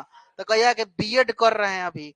तो बीएड मास्टर बने के बाद सारा बहाली तो खत्म हो गया, अब मास्टर की तैयारी कर 5 लाख तो बहाली हो गई। समझ रहे ना? अब तुम हो जाओगे वहां पर डीमोटिवेट की, ये बात सही कह रहा है, ए बकलोला थोड़ा सा ज्यादा समझदार ना है वो। तुम तैयारी कर रहे हो तो तुमको ना पता है कि बहाली है कि नहीं है, क्या मामला है, क्या सिचुएशन है, लेकिन वो ऐसा बात बोलेगा कि तुम में नकारात्मकता आ जाना तय। सारा बहाली तो खत्म हो गया, 5 लाख बहाली होगा, अब कहां से मास्टर के बहाली होगा? मैं गारंटी के साथ में कह सकता हूं, दावे के साथ में कह सकता हूं कि उस समय तुम्हारा मोरल डाउन होना तय है, फिक्स है एकदम। लेकिन याद करना, आदित्य सर को ऐसा आदमी आएगा, दाना डालेगा, लेकिन खाना नहीं। समझ में आ रहा है ना? ऐसा व्यक्ति छठ के छुट्टी में मिलेगा, लेकिन क्या करना है, इस पर ध्यान नहीं देना है। तुमको हंसते हुए मुस्कुराते हुए कहना कि अच्छा ठीक है, देखा जाएगा। समझ में आ रहा है? नहीं तो हम आपको बता देते हैं कि हर गांव में 2-4 गो ऐसा आदमी होता है, हर गांव में 2-4 गो ऐसा आदमी होता है जो अपना घर से ज्यादा मतलब ना है, दूसरा के घर से ज्यादा मतलब। फलनावा के बेटा क्या कर रहा है, पहले जाके समझ के आते हैं। जब तक 2-4 गोरा के घरे जाकर ये बात नहीं समझेगा, डिमोरलाइज नहीं करेगा, नकारात्मक मोटिवेशन नहीं देगा, भाई उसको अपने में मोटिवेशन नहीं आता है। समझ में आ रहा ना? तो इस तरह के व्यक्ति से आपको रहना है दूर। आप समझिए कि जब आप इतना बुद्धिजीवी है, इतना इंटेलेक्चुअल है, तो आपके पास में इतना इंटेलेक्चुअल होने के बावजूद भी अगर आपको कोई प्रभावित कर दे रहा है, अगर आपके ऊपर कोई प्रभाव दे रहा है, तो समझो भाई बुद्धि के ऊपर कैसे नहीं, आपके बुद्धि के ऊपर भी वो भी तो प्रभाव हो गया। तो बुद्धि को प्रभावित करने वाला कौन कौन सा ऐसा फैक्टर है जो हमारे बुद्धि को प्रभावित करता है? जैसे आपको प्रभावित करता है उस तरह से बुद्धि को भी प्रभावित करता होगा। तो वो कौन है? सबसे पहला कारक है हमारे पास में वंशानुक्रम, जिसको बोलते हैं हेरिडिटी, है ना? अब हेरिडिटी क्या है? तो हेरिडिटी बुद्धि को सबसे यहाँ पर, आज सेट प्रैक्टिस नहीं ना है, नहीं है ना? नहीं है, है? नहीं है। चलिए, तो वंशानुक्रम का मतलब क्या हुआ? हेरिडिटी। यानी कहने का मतलब यह है कि वंशानुक्रम आपके बुद्धि को सबसे ज्यादा प्रभावित करता है। पूछो कैसे? अब देखो, ये ध्यान दीजिए, ध्यान दीजिए, देखिए। अब जैसे मान लीजिए कि हम आपको एक चैप्टर पढ़ाएं, याद है? वंशानुक्रम एवं पर्यावरण, अनुवांशिकता एवं पर्यावरण, याद है? हेरिडिटी एंड इन्वायरमेंट, याद है? तो हम उसमें क्या बताते हैं कि अगर किसी बच्चे के माता पिता अगर बकलोला है, कम बुद्धि वाला, तो हो सकता है उसका बच्चा जो है कम बुद्धि वाला हो सकता है। अगर किसी के माता पिता ज्यादा बुद्धि वाला है तो उसका बच्चा कम बुद्धि वाला भी हो सकता है। लेकिन एक तरफ भी बताए थे कि अगर किसी के माता पिता कम बुद्धि वाला है तो उसका बच्चा ज्यादा बुद्धि वाला भी हो सकता है। मतलब हेरिडिटी में ये दोनों तरह के प्रभाव आ सकते हैं। हेरिडिटी का नियम कहता है, आनुवंशिकता का नियम कहता है। आनुवंशिकता का नियम एक तरफ ये कहता है कि अगर आपके माता पिता काले हैं तो आपका रंग काला हो सकता है, लेकिन हेरिडिटी का नियम एक तरफ ये भी कहता है कि अगर आपके माता पिता काले हैं तो तुम गोरा भी हो सकते हो। ठीक है ना? ये अनुवांशिकता का नियम कहता है। अब अनुवांशिकता हमारे बुद्धि पर कैसे प्रभाव डालता है भाई? डालेगा। कैसे डालेगा? देखो, हेरिडिटी का प्रभाव हमारे इंटेलिजेंस पर होता है। अब जैसे क्या होता है, इसका सबसे अच्छा एग्जाम्पल दिए। अब जैसे कोई अगर ये जात होना तो भाई बुरा मत मानना, एग्जाम्पल है खाली, बनिया जात का नाम सुने? बनिया है ना। अब देखिएगा, बनिया जात के ऊपर जो है हेरिडिटिकल प्रभाव होता है ना, वंशानुक्रम का प्रभाव है ना। बनिया जाति का काम होता है हमारे समाज में, ऐसे हम देखिए किसी के स्पेशल, हम किसी स्पेशल जात को टारगेट नहीं कर रहे हैं, ये केवल एग्जाम्पल दिए कि हमको लगा कि बढ़िया एग्जाम्पल है ना। अब जो दुनिया में देखते हैं वही ना एग्जाम्पल बनाएंगे भाई, व्यवहार से जोड़ करके। अब बनिया जाति लोगों का एक हेरिडिटिकल इन्वायरमेंट होता है, एक हेरिडिटिकल वंशानुक्रम का प्रभाव होता है उसके ऊपर, कि किसी चीज को जोख नाप करने का तरीका है ना, उसके बाद में कागज का कैसे पैकेट बनाना है। मतलब ये समझ लो कि अगर एक कागज को लेकर के ऐसा उसको मोड़ मार के ऐसा पैकेट बना देगा, 2 रुपया के धनिया को इसे लपेट सपेट के ऐसे करके ऐसा पैकेट बना देगा कि भाई उसको तुम अगर कहीं फेंक भी दोगे, ऐसे फेंकते भी हो तब भी वो नहीं खुलेगा। और पता है, बनिया जाति में 10 साल का बच्चा भी ये काम कर सकता है। लेकिन क्या है, अब वो क्या कर रहा है कि शुरू से उस चीज को देख रहा है कि हमारे बाबूजी कैसे पैक बना, कितना चाहिए, 2 रुपए का धनिया। देखे आप लोग दुकान उकान में है ना, इस तरह की चीजों को आपने देखा होगा। तो क्या है कि उसके ऊपर किसका प्रभाव है भाई? हेरिडिटी का प्रभाव है ना। उसके बाद में क्या करना कि जैसे किसी सामान को जब नाप तोल कर रहा है, एकदम सीमा और कांटा बना कर ना 50 ग्राम मार देना है ना, पीछे चुमुक लगा करके है ना। उसके उसके बाद में क्या, अब क्या है कि वो सब चीजें हेरिडिटी में उसके, मतलब शुरू से घर घर उर में जो है ना, ये सब चीजें वो क्या कर रहा है, देख रहा है ना। तो उसके वंशानुक्रम में वो चीज आ जाता है, और वो एक पीढ़ी से दूसरे पीढ़ी में धीरे धीरे क्या होता है, चला जाता है। जैसे हमारा दोस्त एगो बनिया था है ना, हमारा दोस्त था एगो बनिया, ठीक है ना। अब उसके पास में गांव में जो दुकान नहीं होता, छोटा सा किराना दुकान, तो किराना दुकान उसके पास में था, ठीक है ना। अब उसके पास में जब किराना दुकान था, तो जब भी स्कूल जाता था तो हर दिन टूटा हुआ बिस्कुट लेकर आता था। तो हम उसको एक दिन पूछे, ए भाई तुम टूटा हुआ बिस्कुट क्यों लेकर के आता हमेशा? जिसने होता एगो बिस्कुट में 4 भाग लग गया है, वैसा बिस्किट लेकर आता। तो बोलता है कि हमारे पापा जो दुकान किए है ना, तो कंटरों में जो नीचलका बचलका रहता है वह लास्ट में हमारा देते हैं। समझ में आ रहा ना। अब देखो, अब उसके दिमाग में ये हो गया कि क्या है कि अगर वो बिस्किट बिकेगा नहीं तो क्या होगा, हम ही ना खाएंगे। और उसके बाबूजी बात दिमाग में डाल दिए थे कि बउआ नीमन बिस्कुट तो बेचम, खराब का तू है ना खबर टूटा लगा। अब देखो क्या हुआ, अब ये चीजें उसके हेरिडिटी में धीरे धीरे आना चालू हो गया। अगर तुम 2 रुपया का भूजा जिस दिन खरीदते, तो अगर उसको तुम कह दो धोखा से खाने के लिए, ठीक है ना, तो उसके बाद में पूरा लपेट जाता। तुम एक बार खा रहे तो 3 बार खा गया, ठीक है ना बात। अच्छा, आज जब वो जिस दिन भूजा खरीदता था, उस दिन पहले ही हिस्सा लगा देता कि इतना खाइए, ये से ज्यादा ना। समझ में आ रहा ना। अब ये क्या है कि ये प्रभाव होता है, ये एक प्रभाव होता है। तो ये हेरिडिटिकल प्रभाव, जैसे बनिया जाति के लोग है, यादव का भी हेरिडिटिकल प्रभाव है कि कैसे दूध में 1 लीटर में 750 ग्राम पानी मिला दे, एक काम चल जाए हमारे, ठीक है ना। इतना फ्रेश बोलेगा कि भाई सामने वाला को लगे ना कि दूध में पानी मिलाया है ना। तो ये सब क्या है भाई, ये सब होता है हेरिडिटिकल सेंटेंस। यानी कहने का मतलब बनिया हो गया, यादव हो गया, इस सब में क्या वंशानुक्रम, इस सबको मतलब समझ लीजिए कि हेरिडिटी से ही ये चीजें मिला है कि भाई दूध में कैसे पानी निकालना है और 250 ग्राम धान को कैसे 200 ग्राम बना देना है, ठीक है ना। नहीं, अब किसी किसी का स्पेशलाइजेशन है, हम तुमको बता रहे हैं, हर आदमी का अपना बिजनेस व्यापार है। लेकिन एगो बात जान लीजिए, कोई कोई ऐसा जाति हमारे समाज में जो अपने व्यापार के दृष्टिकोण से ही जाना जाता है। समझिएगा हमारी बात को। देखिए, अब जैसे मान लो कि तुम अगर तो सब जाति का बात आप लोग किए ना, तो यादव का प्रोफेशन क्या होता है, गाय पालना, गौ पालन, उसके बाद में दूध बेचना। समझिएगा बात को, सामाजिक रूप से प्रोफेशन की बात कर रहे हैं। बनिया का प्रोफेशन क्या होता, क्या? अरे भाई हम टोटल का बात कहां कर रहे हैं, जहां पर अधिकांशता, हम तुमको कह रहे हैं ये बात अधिकांशता। अच्छा देखो, सुनो सुनो, 1 मिनट समझिएगा। खेसारी लाल यादव, आप लोग नाम सुने होंगे, समझ रहे ना। आप देखिए, अब आप देखिए उसके बाद में जब आज, अच्छा तेज प्रताप यादव का नाम सुनो। आप तेज प्रताप यादव गौ पालन थोड़े कर रहा है, लेकिन वो अपना यादव वाला भाव तो दिखाते ना। जैसे किसी शो में जाते तो कहते हैं कि हाँ हमको हमको दूध निकालने भी आता है। किसी शो में जाने के बाद में वो कहते हैं कि हाँ हम गौ पालन भी कर सकते हैं, हम गाय को खिला भी सकते हैं। तो आप इसको क्या कहिएगा बताइए? आप तेज प्रताप यादव को भैंसी चराने के लिए थोड़ा भेजा गया होगा शुरू से, लेकिन उसमें वो कहां से है बताओ? पहले तुम वो कहां से है बताओ? वो भाई वंशानुक्रम है, वो जात का वंशानुक्रम होता है, तुम इस बात को समझना पड़ेगा। हम ये नहीं करें कि हाँ 100% लोगों में ये चीजें है, बिल्कुल नहीं, लेकिन ज्यादातर, मतलब आप एग्जाम्पल किसको लेते हैं? जो मैक्सिमम तौर पर देखा जाता है उसी का ना एग्जाम्पल लेते हैं। बनिया का हो गया, यादव का हो गया, ये सब मैक्सिमम तौर पर देखा जाता है कि अपने काम के लिए लोग फेमस है। समझ में आ रहा है बातें?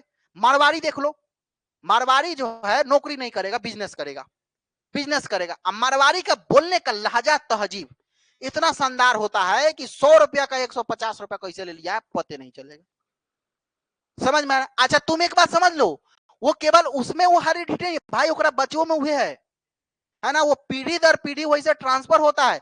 मतलब बाबूजी अगर उस टाइप का ना, तो बच्चा का भी शुरू से बोलने का लहजा और तरीका जो है उसी टाइप का हो जाएगा। जैसे क्या हो कि मारवाड़ी सब देखिएगा, अपना कपड़ा उपड़ा का दुकान जब खोला रहेगा तो वहां पर अपने बच्चे को एजुकेशन प्राप्त करने के बाद में अपने साथ में दुकान पर बैठाता है, और बैठाने के बाद में पीछे उसके केवल खड़ा रहेगा, करेगा नहीं, करने देगा उसको। क्या कि क्या कर रहा है? ट्रांसफर कर रहा है। समझिए इस बात को, वो अपना वाला जो है ना, वो उसमें क्या कर रहा है बताइएगा? ट्रांसफर करा कि इसमें भी यह गुण है जो हमारे में है, तभी तो ये बिजनेस व्यापार को आगे बढ़ा पाएगा। समझ रहे हैं? अब इसमें बुरा लगने वाली कोई बात ही नहीं है भाई, इसमें बुरा लगने वाली कोई बात नहीं है। हेरिडिटिकल प्रभाव होता है तो कहीं ना कहीं वंशानुक्रम आपके बुद्धि को प्रभावित करता है। अच्छा, प्रभावित करने के पीछे केवल नकारात्मक सेंस नहीं है, समझिएगा बात को। प्रभावित करने के पीछे सकारात्मक सेंस भी होता है। आप समझ रहे? अब जिसके घर में सब लोग नौकरी वाला हो तो वहां पर उसका बुद्धि प्रभावित हुआ है, लेकिन वो नकारात्मक थोड़ा हुआ, सकारात्मक हुआ भाई। देख देख करके उसके दिमाग में बात आ गया कि हमको भी नौकरी करना है, तो सकारात्मक प्रभाव ना है। तो प्रभाव का मतलब ये नहीं होता कि केवल निगेटिव, पॉजिटिव भी हो सकता है। समझ रहे बात को, है ना? ये हो गया। अब जैसे बनिया का, यादव का, मरवाड़ी का एग्जाम्पल दिए, तो उसमें नकारात्मक थोड़े भाई, पॉजिटिव है, उसमें सेंस है। उनका पूरा जीवन व्यापार उससे चलता है, वो लोग उसी चीज के लिए जाने जाते हैं, है ना? आप जाकर के देख लीजिए, 80% लोग जो है ना किराना दुकान खोलने वाले कौन है? बनिया जाति के लोग हैं। कोई शक नहीं है इसमें भाई, है ना? कपड़ा बड़ा बड़ा बिजनेस करने वाला आदमी कौन है? मारवाड़ी है, जाकर के देख लीजिए। बड़ा बड़ा बिजनेस करने वाला कौन है? पंजाबी है, जाकर के देख लीजिए। हेरिडिटिकल है, वो समय होता है। समझ रहे हैं? अब उसके बाद में देखिए वातावरण, इन्वायरमेंट की जहां बात करते हैं, अब इन्वायरमेंट भी आपको प्रभावित करेगा, आपके बुद्धि को प्रभावित करता है। जैसे अपने शहर के सुप्रसिद्ध चिकित्सक डॉक्टर आशुतोष शरण, नाम सुने होंगे आप लोग। आशुतोष शरण के पिता कौन? डॉक्टर शंभू शरण। आशुतोष शरण का बेटा कौन? डॉक्टर निखिल शरण। उनकी पत्नी कौन? आशुतोष शरण की डॉक्टर जसवीर शरण। और उनकी बेटी कौन? आशुतोष शरण की निकिता शरण। अब समझो भाई, पूरा परिवार डॉक्टर। अब सोचो, अब पूरा परिवार डॉक्टर, तो इसको इसको कौन सा प्रभाव तुम बोलोगे? भाई ये वातावरण का प्रभाव, ये वातावरण का प्रभाव है। जैसे आशुतोष शरण सर के पिताजी अगर डॉक्टर हैं, तो उनके घर में एक इन्वायरमेंट बन गया होगा भाई कि हमारे पिताजी डॉक्टर है। हजार आशुतोष शरण, शंभू शरण एशिया लेवल के डॉक्टर थे। मतलब उनके जो पिता थे, अगर कहा जाता है, ऐसा माना जाता है कि मोतिहारी से अगर वो रेफर कर देते थे तो पटना में कोई डॉक्टर जल्दी नहीं, कि वहां पर जाने के बाद में पूछा था कि आप शंभू शरण से दिखाए हैं, तो बोल देता कि हाँ दिखा लिए वहां पर, तो बाद सीधे कहता था कि दिल्ली चल जाइए। समझ रहे हो ना? टॉप मोस्ट, है ना? अब देखिए उनके घर में 100-200 मरीज जहां पर आ रहा है रोज, जो है ना, पानी चल रहा है, सलाइन चल रहा है, उसका बेटा वहां पर घूम रहा है, देख रहा है, समझ रहा है। उसके दिमाग में आएगा कि नहीं कि भाई हमको डॉक्टर बनना है? बताओ तुम, सही है कि नहीं? बताओ, उसके दिमाग में आया कि नहीं डॉक्टर बनना है? अब देखो उनके पिता डॉक्टर, उनके पिता डॉक्टर, फिर अब निखिल शरण के दिमाग में आ गया होगा। इन्वायरमेंट देखा भाई, इतना बड़का विरासत है शरण नर्सिंग होम, फिर हमारे बाबूजी अगर चले जाएंगे इस दुनिया से, चला गया कौन? एक मतलब हमको बनना पड़ेगा, डॉक्टर बन गया वो। फिर निखिल शरण का जो बेटा होगा वो भी बनेगा। किसका प्रभाव है बताओ? ये वातावरण का प्रभाव है, इन्वायरमेंट का प्रभाव है। अब तुम समझ लो, कुछ चाहकर भी कोई कपड़ा का दुकान नहीं कर सकता है। आशुतोष शरण के बेटा चाहकर भी सोच रहे कि नहीं भाई बाबूजी हम डॉक्टर ही नहीं करेंगे, हम कपड़ा का दुकान खोलना चाहते हैं। बताइए, उसमें इन्वायरमेंट, कपड़ा का दुकान वाला इन्वायरमेंट है नहीं, डॉक्टरी वाला इन्वायरमेंट है, तो उसमें आएगा ही आएगा वो चीजें। समझ में आ रहा बात? तो कहने का मतलब आपका बुद्धि के ऊपर जो है ना, क्या करता है? वातावरण का भी प्रभाव पड़ता है। जैसा वातावरण होगा उसी तरह का बुद्धि का विकास आप में होगा, स्वाभाविक सी बात है। बोलो क्लियर है ना? उसके बाद में तीसरा है हमारे पास में कौन सा? आयु, एज। एज भी बुद्धि को प्रभावित करने वाला कारक हो सकता है। देख रहे हैं, जैसे छोटा बच्चा है ना, उसके बाद में बड़ा बच्चा। अब देखो, छोटा बच्चा का कम सोचना, अब 12 बच्चा का क्या हुआ, ज्यादा सोचना। तो अब ये क्या है, ये भी तो बुद्धि को प्रभावित करने वाला कारक हो गया।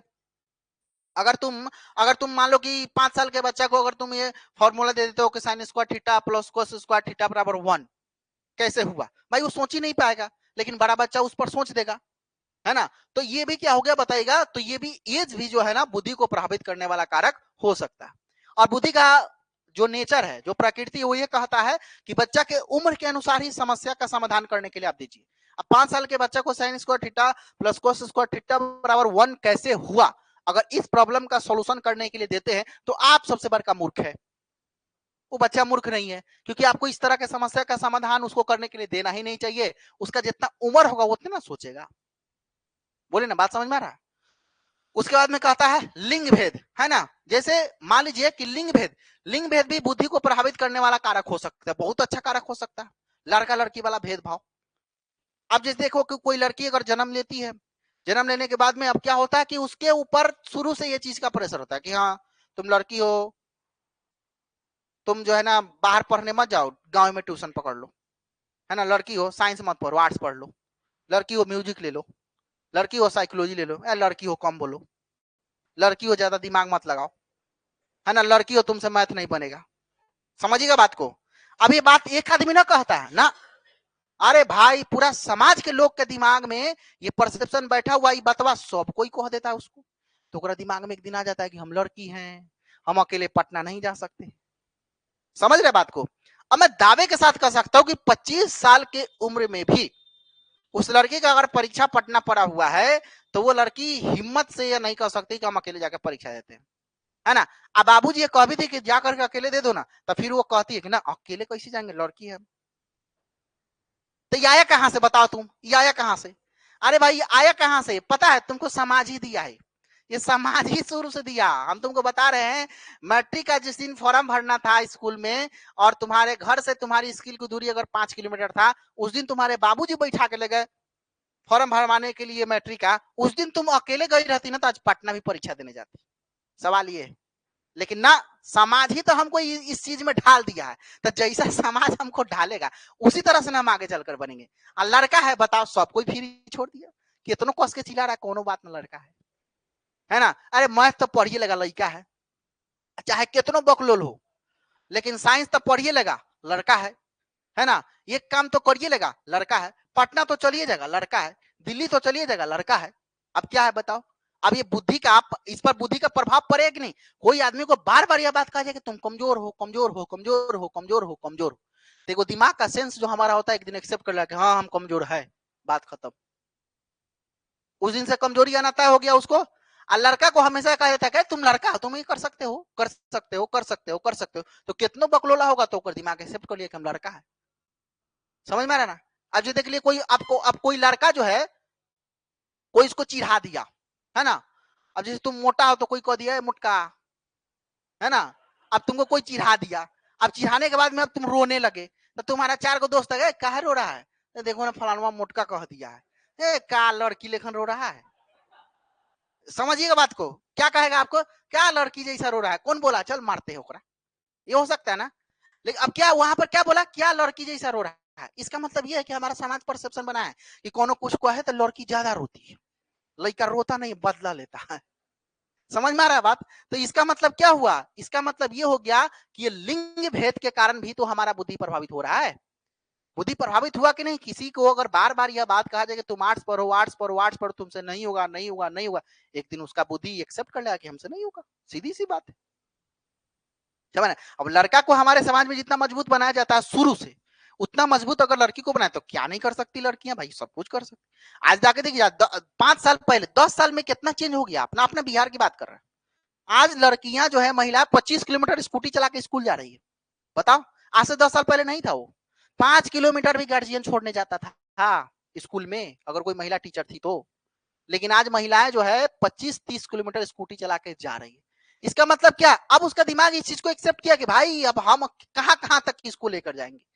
सवाल यह है कि हम नौकरी कर रहे हैं, हमारे ऊपर जिम्मेदारी है, हम नौकरी कर रहे हैं, हमारे परिवार के लोग नौकरी थोड़े कर रहे हैं। तो अब कभी ट्रेनिंग में जाना है, कभी बीआरसी जाना है, कभी सीआरसी जाना है, कहां कहां ढोएंगे भाई। सेल्फ डिपेंड हो जाओ, फिर अपने से करो। समझ में आ रहा बात।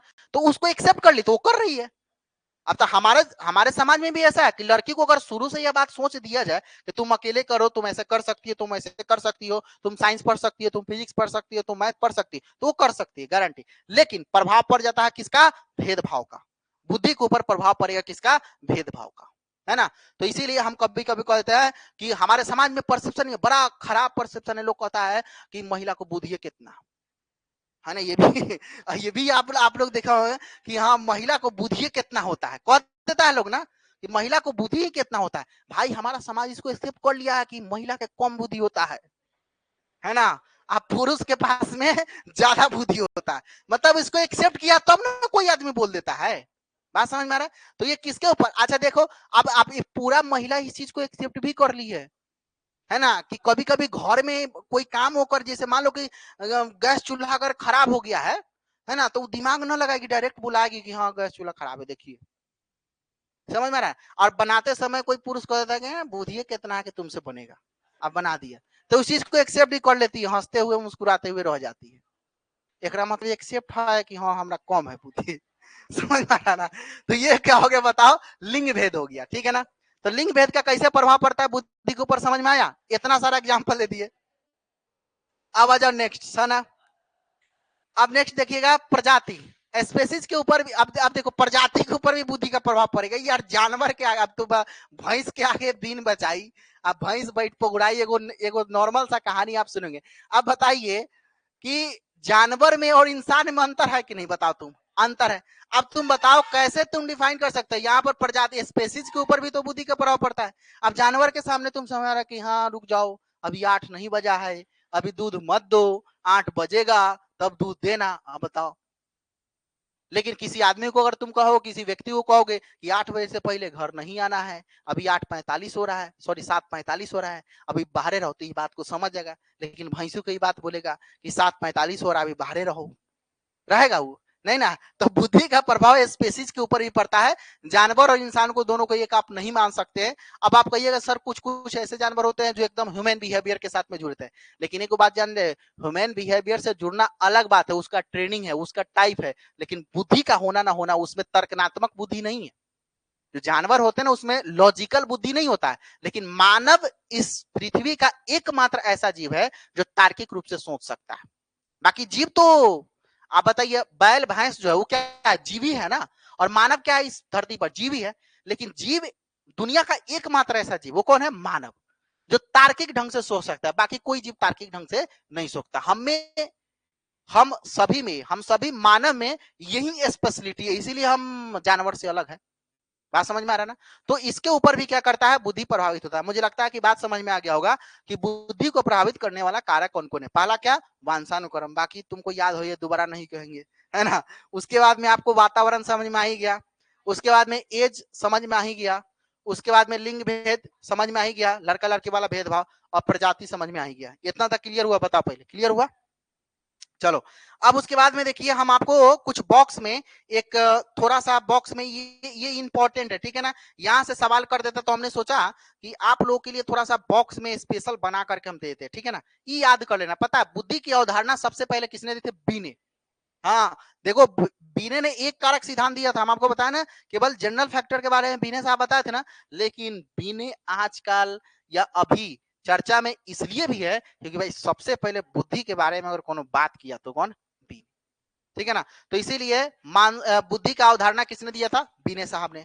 उसके बाद मानसिक आयु, मेंटल एज, ये भी कौन दिया था? बीने साहब ने। हम आपको बताया ना, मेंटल एज का कॉन्सेप्ट दिया था किसने? बीने साहब ने, है ना। आईक्यू का फॉर्मूला किसने दिया था? बताओ, स्टर्न, है ना।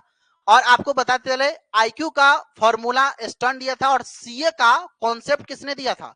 तो सीए का कॉन्सेप्ट भी दिया था, कौन सा बताएगा? स्टर्न, ठीक है ना। उसके बाद में आईक्यू का फॉर्मूला का पिता किसे कहा जाता है? टर्मन को। देखो भाई, दोनों मामला अलग अलग है, समझिएगा बात को। अगर कहेगा फॉर्मूला के पिता तो टर्मन, जो हमको चार्ट के द्वारा आपको बताए हुए हैं। लेकिन आईक्यू का फॉर्मूला सबसे पहले देने वाला कौन? स्टर्न, क्योंकि स्टर्न ने ही सबसे पहले सीए का भी कॉन्सेप्ट दिया था, क्रोनिकल एज। क्रोनिकल एज का कॉन्सेप्ट किसने दिया था? स्टर्न ने दिया था, ठीक है ना। जबकि मेंटल एज का कॉन्सेप्ट किसने दिया था? बीने ने दिया था, याद रखिएगा। आईक्यू का टेबल तो टर्मन साहब दिए थे 1916 में, जो चार्ट हम आपको बताए। तब पिता और टेबल कौन है? टर्मन। बाकी अगर सीए का कॉन्सेप्ट या आईक्यू का फॉर्मूला स्टर्न, और एमए का कॉन्सेप्ट कौन सा बताइए, तो बीने, और बुद्धि का उदाहरण बीने, याद रहेगा है। तो स्पेशल बॉक्स में हम इसको लिख दिए ताकि परीक्षा के समय में इसको आप एक बार तुरंत रिवाइज कर दीजिएगा तो काम आपका निकल सकता है। आगे आगे बढ़े, चलिए अब हम लोग का चैप्टर हो गया ये खलास, चैप्टर हो गया समाप्त। अब हम लोग करते हैं प्रश्न उत्तर। अब सवाल यह है कि 2 दिन का क्लास चला है, एक क्लास बुद्धि का दिए थे, एक क्लास आज चला है। अब सवाल देखो, अगर तुम जानते हो, अगर तुम बुद्धि को पीजीटी के हिसाब से पढ़ोगे ना, जैसे पोस्ट ग्रेजुएशन टीचर में स्पेशल सब्जेक्ट होता है ना मनोविज्ञान, तो मनोविज्ञान को वहां पर जब बुद्धि को पढ़ोगे ना, तो बुद्धि इतना ही नहीं है, उसमें बुद्धि के अलग अलग टाइप को और भी पढ़ना है। बट हम तुमको क्या बताते हैं कि तुम्हारे सिलेबस में जितना है उतना से तुमको पढ़ना है ताकि तुम्हारा काम हो जाए। तो सीटेट के सिलेबस के लिए बुद्धि का इतना फैक्ट तुम्हारे लिए काफी इंपॉर्टेंट है। मुझे लगता है कि आपको कुछ नहीं करना है, जानते हो, खाली गार्डनर वाला जो गार्डनर जो 8 प्रकार का बुद्धि बता है ना, या तो उसमें से एगो पूछ देगा, अनदर थॉर्नडाइक के 3 प्रकार का बुद्धि बताए उसमें से पूछ देगा, नहीं तो आईक्यू का कई बार तो आईक्यू का फॉर्मूला पूछ दिया है, नहीं तो वो पूछ देगा, नहीं तो ये पूछ देगा कि हाँ भाई बी ने किसका कॉन्सेप्ट दिए थे, क्रोनिकल एज का कॉन्सेप्ट किसने दिया था, प्रतिभाशाली वाला का जो है ना आईक्यू लेवल कितना होता है, बस यही सब रहेगा। तो इसमें ज्यादा दिमाग लगाने की जरूरत नहीं, इसके बारे में तुम बहुत अच्छे से, या फिर तुमसे ये पूछेगा कि बुद्धि का विशेषता क्या होता है, विशेषता पढ़ाई दिए, बुद्धि का प्रकृति क्या होता है, तो प्रकृति पढ़ाई दिए, बस हो गया, काम आपका हो गया, ज्यादा दिमाग लगाने की जरूरत नहीं, ठीक है ना। पहला क्वेश्चन देखिए तो क्या कहता है, सब पूछा हुआ क्वेश्चन है, ये जितना भी क्वेश्चन है सब पूछा हुआ है। अब बताइए बुद्धि डैश है, बताइए, क्षमताओं का एक समूह है, एक अकेला और जातीय विचार है। पहले तो बात देखो, कोई बुद्धि कोई जातीय विचार नहीं होता, कास्ट के ऊपर बुद्धि का डिपेंड करता है क्या, बताओ कि तुम राजपूत हो, तुम्हारे ज्यादा बुद्धि होगा, तुम पासवान होते कम लो, ऐसा नहीं है, जात के आधार पर कोई बुद्धि का प्रकार नहीं है। उसके बाद में अकेला नहीं होता, हम आपको बताते हैं कि बुद्धि का अपना एक सेट होता है, याद है, तो 2 नंबर तो ऐसे ही काट दो। 3 नंबर कहा कि दूसरे के अनुकरण करने की योग्यता, और 4 नंबर कहा कि एक विशिष्ट योग्यता, नहीं, एक विशिष्ट योग्यता के साथ में एक स्पेशल एक जनरल योग्यता भी तो है, मतलब जी फैक्टर और एस फैक्टर दोनों का वकालत ने किया है बुद्धि, तो 4 भी तो सीधे कट गया, है ना। अब सवाल यह है कि 1 या तो 3, अच्छा देखो तीनों निगेटिव नहीं है, 3 भी जो है ना ये निगेटिव नहीं है, ये दूसरे के अनुकरण करने की योग्यता जो है ना इसका विशेषता है, ये बुद्धि का क्या है, विशेषता है। दूसरे का इमिटेशन अगर हम किसी का करते हैं ना, किसी का इमिटेशन अगर हम करते हैं तो किसके कारण से होता है बताइएगा, तो वो होता है हमारा बुद्धि का विशेषता, वो हमारा बुद्धि का कैरेक्टरिस्टिक्स कहलाता है, जिसको हम लोग विशेषता के नाम से जानते हैं। लेकिन हमसे क्या पूछा बुद्धि के बारे में, केवल ये कि बुद्धि क्या है, तो हम तुमको अच्छे तरीके से बता चुके हैं कि बुद्धि क्या है, क्षमताओं का एक समूह है, ये सेट ऑफ कैपेबिलिटीज, यानी कहने का मतलब ये है कि हम आपको बताए थे कि बुद्धि एकल नहीं बल्कि बुद्धि एक ग्रुप है, एक कैपेबिलिटी का, क्षमताओं का सेट है, जिसमें हम आपको बहुत सारे एग्जांपल दिए थे कि सांप आने के बाद पैर ही पीछे क्यों, और कोई आदमी तीर चलाया तो तुम्हारा आंख ही बंद क्यों हुआ।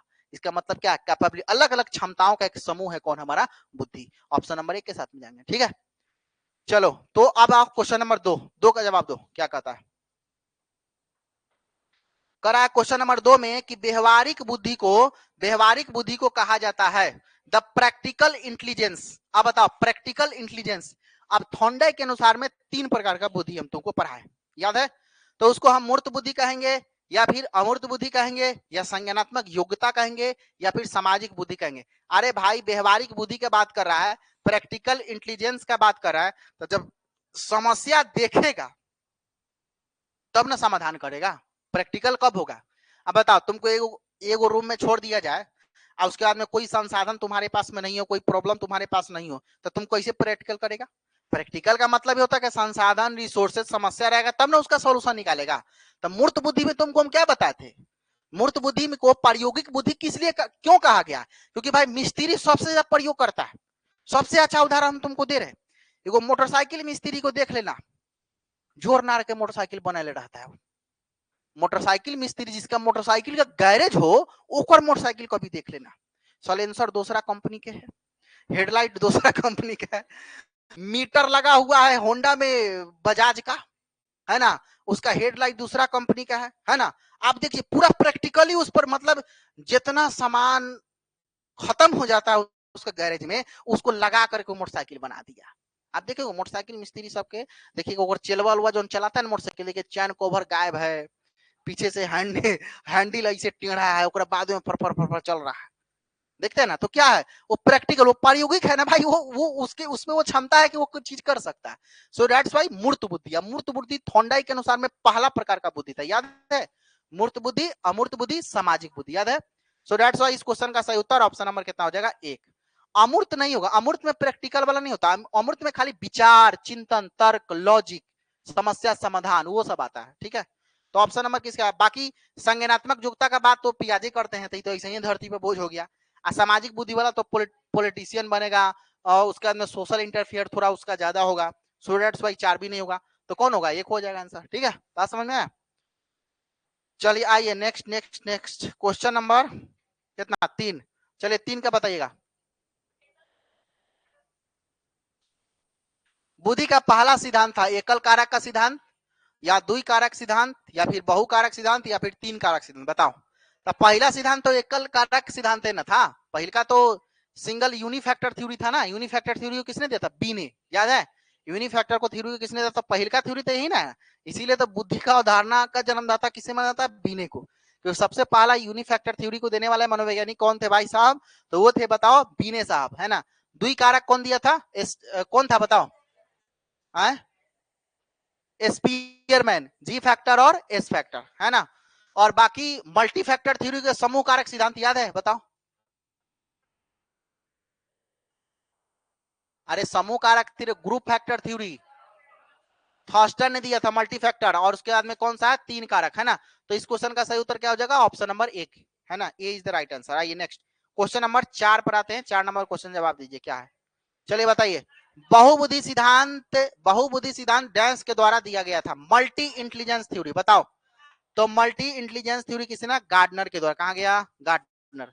कितना प्रकार का बुद्धि? 8 प्रकार का, है ना? पियाजे तो बुद्धि का प्रकार दिए नहीं है, बाकी पावलो दिए नहीं है, कोहलर तो दिए नहीं, कोहलर तो नैतिक विकास हो गया, ये तो खत्म। बाकी पियाजे संज्ञानात्मक विकास, है ना? पावलो स्टुमुलस से रिलेटेड है, तो बाद में बात करेंगे हम सीएस का, है ना?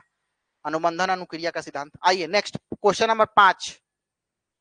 5 पे बताइएगा। स्वयं की भावनाओं तथा संवेगों को नियंत्रित करने से संबंधित बुद्धि को क्या कहते हैं? हाँ, बड़ा अच्छा क्वेश्चन है, बताओ भाई।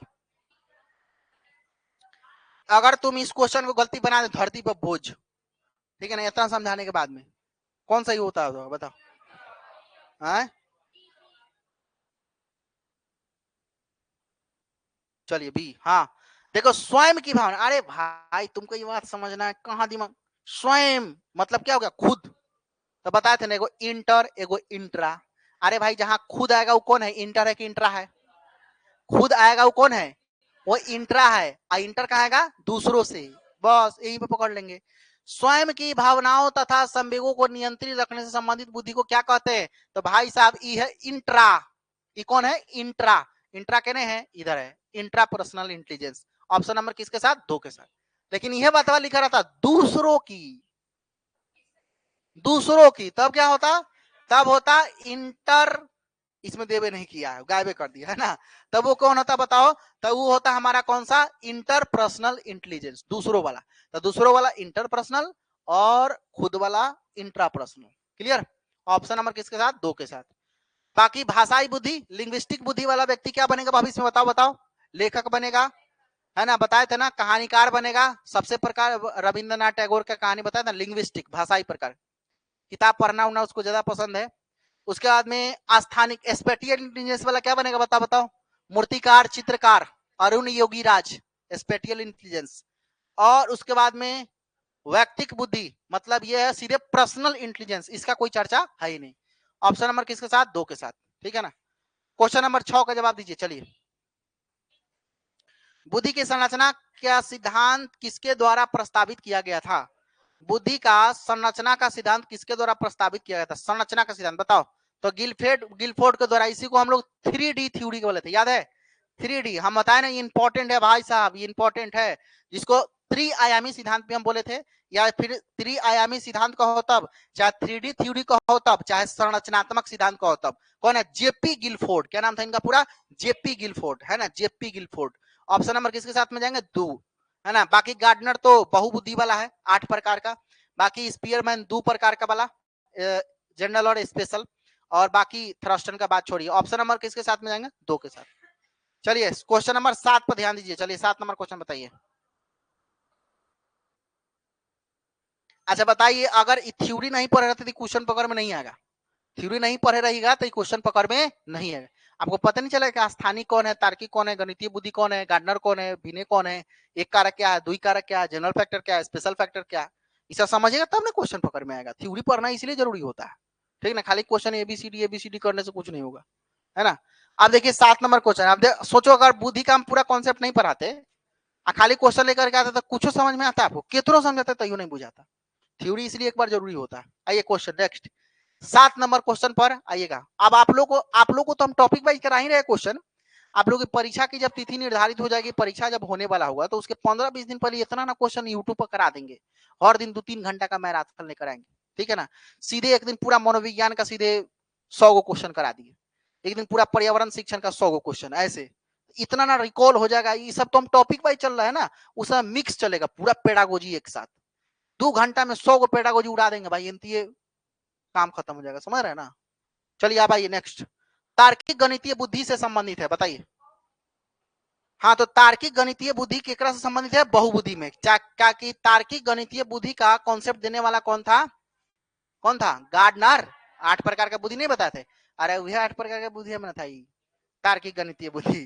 तो ये लॉजिकल मैथमेटिकल इंटेलिजेंस वाला व्यक्ति भविष्य में चलकर क्या बनेगा बताओ, गणितज्ञ बनेगा, याद है, मैथमेटिशियन बन सकता है ना। तो ये किसका है, तो ये है भाई बहुबुद्धि का, है ना, ये है यहाँ पर, है ना।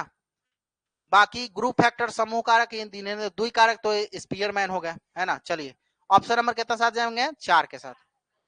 बुद्धि लब्धि आईक्यू को अवधारणा डैश के द्वारा दी गई थी, हाँ बताओ भाई साहब। आईक्यू की अवधारणा दिया गया था स्टर्न के द्वारा, लेकिन आईक्यू के पापा हाँ टर्मन।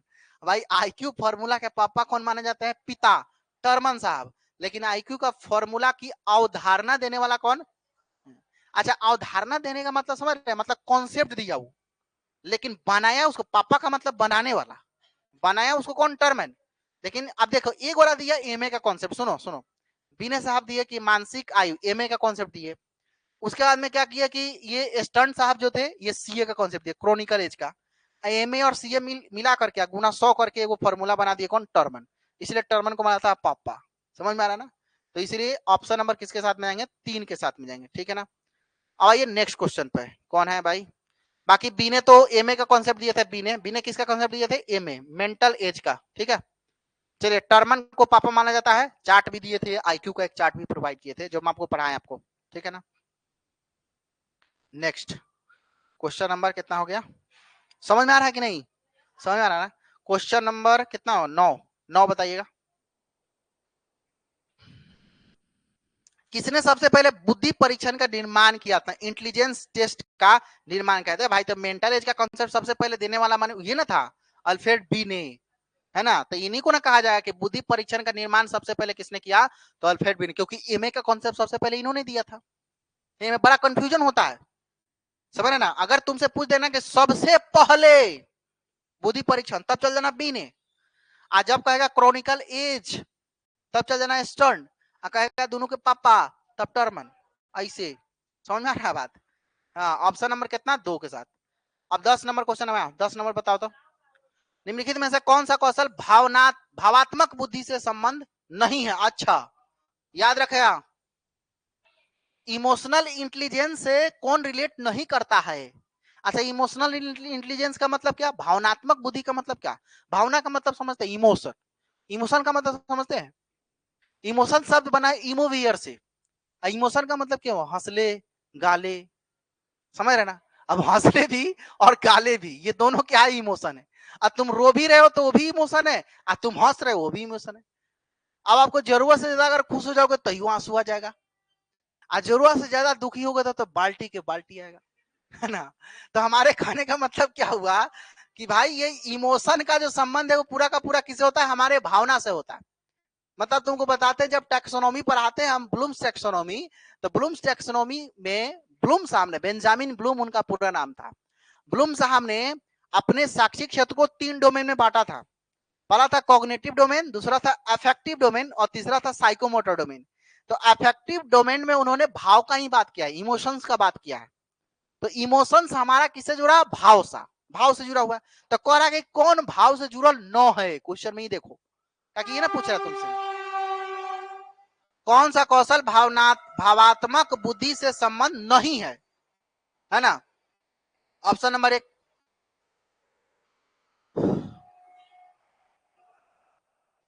चलो आप सबसे पहले समझो कौन नहीं है, ठीक है ना। तो सबसे पहले ये है कि भावनाओं के प्रति जागरूकता, इमोशन के प्रति मतलब एफेक्शन के प्रति जागरूकता की बात कर रहे थे, तो भावना से जुड़ा हुआ भाई, ठीक है ना। अच्छा, उसके बाद में दूसरा क्या है कि ऑप्शन नंबर 2 कहता है कि भावनाओं का प्रबंधन मतलब मैनेजमेंट ऑफ इमोशन। अब इमोशन का मैनेजमेंट कैसे होता है, इमोशन का मैनेजमेंट कैसे होता है, इमोशन का मैनेजमेंट तुमको बताए, हम एक कहानी बता रहे हैं सबसे अच्छा। जब लड़की का शादी होता है तो वो गाना है, उस गाना का नाम क्या है कि ना ना उना, ओकर सिस्टम अलग है, इस पर ना जोड़ना होगा भाई। अरे आ ही नहीं रहा है मन में। पता है वो वाला गाना कब चलता है, कभी कभी कोई कोई वीडियो देखे होंगे हल्दी प्रोग्राम में, वो गाना पिताजी के साथ में गाया जाता है। हाँ पापा मैं बड़ी हो गई क्यों, हाँ वो वाला गाना है ना। तो वो वाला गाना आप लोग सुने हैं। अब उस गाना को आपने सुना कि पापा मैं बड़ी हो गई क्यों, है ना, जो भी हो आगे हमारा नहीं आता है। तो कहने का मतलब यह है कि पापा मैं बड़ी हो गई क्यों, अब ऐसा है? अच्छा छोटी से बड़ी हो गई क्यों, जो भी हो पापा मैं छोटी से बड़ी हो गई क्यों, है ना, ऐसा है कुछ। अब इस तरह का गाना जब चलता है तो उस समय पिताजी क्या करते हैं, इमोशन को मैनेजमेंट करते हैं, है ना, समय को मैनेज करते हैं। नहीं तो आप समझो, अब उस समय क्या होता है कि कभी कभी बेटियां जो होती है ये गाना गाते हुए पिताजी को पकड़ लेती है और उसके साथ में थोड़ा सा डांस करना वो चालू करती है। अब उसके बाद में पापा जी का इमोशन देखिएगा, उस समय मैनेज करते हैं अपने आप को, मतलब वो आदमी अंदर से रो रहा है लेकिन बाहर से इमोशन को मैनेज किया, समझ रहे हैं ना। क्योंकि उसको पता है कि भाई साहब अगर हम रो दिए तब तो फिर दिक्कत हो जाएगा, तब इसका मतलब हमारे रोने का मतलब ये है कि वो और टूट सकती है, एक तो ऐसे ही इमोशन है इसके पास में, लेकिन अगर हम अब अगर रो दिए तब तो ये पूरी तरह से रो देगी। अब पूरा घर का लोग अच्छा देखिए, कभी कभी वीडियो में पापा जब इमोशन को मैनेज नहीं करते हैं, जब उस समय थोड़ा आंख से उनको आंसू जब तो पूरा लोग रोना चालू कर देता हुआ, ठीक है ना, आपने देखा होगा उस चीज को। तो क्या होता है, उसको बोलते हैं इमोशन मैनेजमेंट, उसको बोलते हैं इमोशन को मैनेज करना। तो बताओ ये तुम्हारे भावनात्मक क्षेत्र से जुड़ा हुआ है कि नहीं जुड़ा हुआ, बताओ, है ना। तो वहां पर क्या कहता है, इमोशन को मैनेज किया जाता है। इमोशन को सबसे ज्यादा अगर इमोशन को मैनेज करता है, मनोविज्ञान इस चीज का प्रमाण दिया है कि पुरुष सबसे ज्यादा इमोशन को मैनेज कर सकता है, पुरुष, महिला से इमोशन मैनेज नहीं होता, जितना रोवा लो, है ना। अब तुमको तो हमारे का मतलब उसको बोलते हैं क्या, इमोशन मैनेजमेंट। आपने देखा होगा किसी पुरुष को जल्दी रोते हुए आपने नहीं देखा होगा, जल्दी नहीं रोता, पानी सर से जब ऊपर चलाता है, जिस दिन पुरुष रो दिया इसका मतलब समझ लो कि भाई ओवर हो गया था, तभी रोया है, वरना पुरुष को जल्दी रोना नहीं आता। आपने देखा होगा कि एक बहन का जब बिदागरी हो रहा होता है, जब वो जाती है अपने ससुराल, भाई खड़ा रहता है, उसके बाद भी वो जल्दी रोता नहीं है। और आपने देखिएगा रोने के हिसाब से क्या है कि अब जैसे महिलाएं जो रोती है तो चिल्ला चिल्ला कर रो रही है ना, लेकिन अब कोई पुरुष जो है अगर रो रहा है तो उसके उसके पास इमोशन है, लेकिन वो छुपा करके आंसू पूछ रहा है, उसको दिखाना नहीं चाह रहा है कि हाँ सामने वाला को दिखे कि हाँ हम रो रहे हैं, क्योंकि उसको लगता है कि अगर हमको रोते हुए अगर हमारी बहन देख लेगी तो ज्यादा रोने लगेगी। तो क्या होता है, इमोशन को मैनेजमेंट करना होता है उसको। तो ये तो हमारे भावना से जुड़ा हुआ है ना। 3 नंबर का आता है भावनाओं की आलोचना। अब ये हमारे क्रिटिसिज्म की बात कर रहे हैं, तो ये आपके भावना, ये आपकी इंटेलिजेंस, इमोशनल इंटेलिजेंस से कैसे जुड़ गया बताइए। अगर कहीं हमारा इमोशन आ रहा है, अब वहां पर आप क्रिटिसाइज क्या झूठ मूठ के रो रहा है, बताइए कौन इमोशनल इंटेलिजेंस हुआ, ये कोई इमोशनल इंटेलिजेंस हो गया। तुम्हारी बहन ससुराल जा रही है और उस समय अगर तुम्हारा इमोशन उस समय आया है, कोई आदमी अगर कितनों ठीक आदमी वो को लगे क्या झूठ मूठ कर रहा है, चुप हो, तो तुमको गुस्सा भी आ जाएगा, उस समय आ सकता है कि नहीं बताओ आप, उस समय गुस्सा आ सकता है, तो इमोशनल इंटेलिजेंस थोड़े हुआ। आलोचना की बात कर, नकारात्मक ऐसे ही दिख रहा है, आलोचना का मतलब है वो नकारात्मक। 4 नंबर क्या कहता है, कक्षा सहपाठियों के साथ मैत्रीपूर्ण व्यवहार, ये भी इमोशन से जुड़ा हुआ है। मैत्रीपूर्ण व्यवहार का मतलब सौहार्दपूर्ण व्यवहार, मतलब ये कि हम तुम्हारे लिए जान दे सकते हैं, तुम्हारे लिए जान ले सकते हैं, ये भी मैत्रीपूर्ण व्यवहार का मतलब ये हो गया एक दूसरे के बीच में अटैचमेंट का सह संबंध होना। तो देखते हैं कि 5वीं 6वीं 7वीं क्लास में दोस्ती एकदम चरम सीमा पर आता है, दोस्ती एकदम चरम सीमा पर आता है। तो और वास्ता हम फेंके तरी बाहर आ, तू हम फेंकी भागेला, है ना। तो क्या वो मैत्रीपूर्ण व्यवहार ना कहा जाएगा, उसको मैत्रीपूर्ण व्यवहार कहा जाता है ना। अगर खिड़की से किसी बच्चा को क्लास में घुसवाना है तो नीचे खड़ा हो गया, भाई चढ़ो हमारा कंधा पर, और बाद में घुस जाओ छड़ तोड़ तार के अंदर, है ना। तो वो क्या होता है, तो ये भी तो इमोशन से जुड़ा हुआ है। इसका मतलब ये कि आलोचना जो है हमारा इमोशनल इंटेलिजेंस से नहीं जुड़ा। ऑप्शन नंबर किसके साथ में जाएंगे, 3 के साथ। इतना हम आपको एग्जांपल दे करके समझाते इसलिए क्योंकि हम आपको बता रहे हैं कि क्वेश्चन कैसे वो घुमा सकता है, समझ रहे हो ना। पूरी बात की जानकारी आपके पास में होगी ना, तभी आप क्वेश्चन के आंसर तक पहुंच पाओगे। आपको पता नहीं रहेगा कि इमोशन मैनेजमेंट क्या होता है, आपको पता ही नहीं रहेगा कि हाँ भावनाओं के प्रति जागरूकता क्या होता है, तो फिर कोई मतलब नहीं है।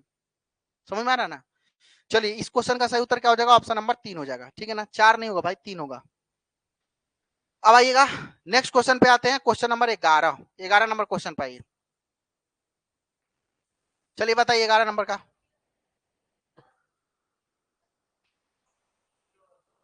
कह रहा है कौन सा कौशल संवेगात्मक बुद्धि से संबंधित है, इमोशनल इंटेलिजेंस से संबंधित है। तो कौन सा कौशल इमोशनल इंटेलिजेंस से संबंधित है, याद करना। अच्छा ये बताओ, तुम ये मेमोराइजेशन करने इमोशन से जुड़ गया भाई, याद करने का मामला, और देखो दिल और दिमाग का मामला दोनों अलग अलग है ना। तो ये वाला जो याद करना ही दिमाग का मामला है, ये जो तुमको संवेग वाला है ये दिल का मामला है ना। तो दिल को दिमाग में मत, ये तो नहीं होगा भाई, याद करने वाला बात दिमाग दिल से उसका कोई संबंध नहीं। उसके बाद में कहता है गतिक प्रकरण, बताओ मोटर प्रोसेसिंग की बात कर रहा है, केनहू से लग रहा है कि तुम संवेग से जुड़ा हुआ है। और तुम साइकिल चला रहे हो, उनमें क्या संवेग है भाई, मोटरसाइकिल चल रहा है उसमें क्या संवेग है, तुम दौड़ रहे हो उसमें क्या संवेग है, तुम कूद रहे हो उसमें क्या संवेग है। उसी को ना बोलते हैं हम लोग मोटर प्रोसेसिंग, गतिक प्रक्रमण। गतिक प्रक्रमण का मतलब कोई ना कोई तुम क्रियात्मक व्यवहार कर रहे हो, तो उसका संबंध तो इमोशन से नहीं है। बाकी 3 नंबर देखो, 3 नंबर कहता है विचार करना, है ना। तो विचार करना का मतलब यह कि ये तो थॉट से जुड़ा हुआ था, ये तो कुल मिलाकर संज्ञानात्मक में फिर चला गया। विचार करना ये तो फिर संज्ञानात्मक, विचार करना मतलब थॉट, थॉट का मतलब लॉजिक, लॉजिक रीजनिंग, ये सब कहां चला गया, संज्ञानात्मक में। तो फिर इमोशन से कहां जुड़ा। और 4 नंबर क्या कहा, सहानुभूति देना, हाँ ये जुड़ गया। सहानुभूति देने का मतलब क्या कि तुम्हारी गर्लफ्रेंड छोड़ के भाग गई, है ना, तो तुम्हारा दोस्त तुमको सहानुभूति दे, कोई बात नहीं दोस्त चिंता नहीं करना दूसरी मिल जाएगी, वो वो सहानुभूति देना हो गया। तो वो क्या हो गया, अब देखो तुम अब तुमको प्यार में मिला धोखा, और प्यार में मिला धोखा तो तुम चिल्ला रहे हो, रो रहे हो कि हम बर्बाद हो गए, हम लूट गए, है ना। अब उस स्थिति में तुम्हारा दोस्त तुमको क्या करेगा, सहानुभूति देगा। तो वो इमोशन है ना भाई। तो सहानुभूति देना किससे जुड़ा हुआ है बताओ, इमोशनल इंटेलिजेंस से जुड़ा हुआ है। ऑप्शन नंबर किसके साथ में जाएंगे, 4 के साथ। बाकी तीनों इमोशन से नहीं था, तो किसके साथ में जाएंगे, ऑप्शन नंबर 4 के साथ में, ठीक है। चलिए एक और बताइए, गोलमैन निम्नलिखित में से किससे संबंधित है। गोलमैन सामाजिक बुद्धि से, संवेगात्मक बुद्धि से। हाँ ये याद रखना भाई, तुम याद रखना, ये गोलमैन साहब ने ही संज्ञानात्मक बुद्धि संवेगात्मक बुद्धि का कॉन्सेप्ट दिया था। गोलमैन था एकदम गोल गोल इमोशन का बात किया, ठीक है ना। इसलिए संवेगात्मक बुद्धि का कॉन्सेप्ट जो दिया था वो किससे संबंधित है, वो गोलमैन से संबंधित है, ठीक है ना। इमोशनल इंटेलिजेंस ऑप्शन नंबर 2 इसका सही उत्तर हो जाएगा, ऑप्शन नंबर 2 के साथ में हम लोग जाएंगे, ठीक है, क्लियर। चलिए बाकी हम लोग कल मिलते हैं, और कल के क्लास में हम लोग नेक्स्ट चैप्टर को स्टार्ट करेंगे, मुझे लगता है। अच्छा एक और बात देखिए, बुद्धि का हम आपको PYQ डाल दे रहे हैं, ठीक है, आप उसको बना करके लाइएगा, फिर उसको कल डिस्कस कर देंगे, देन उसके बाद चैप्टर आगे हम बढ़ा देंगे, ठीक है। चलिए थैंक यू सो मच, मिलते हैं अगले क्लास में।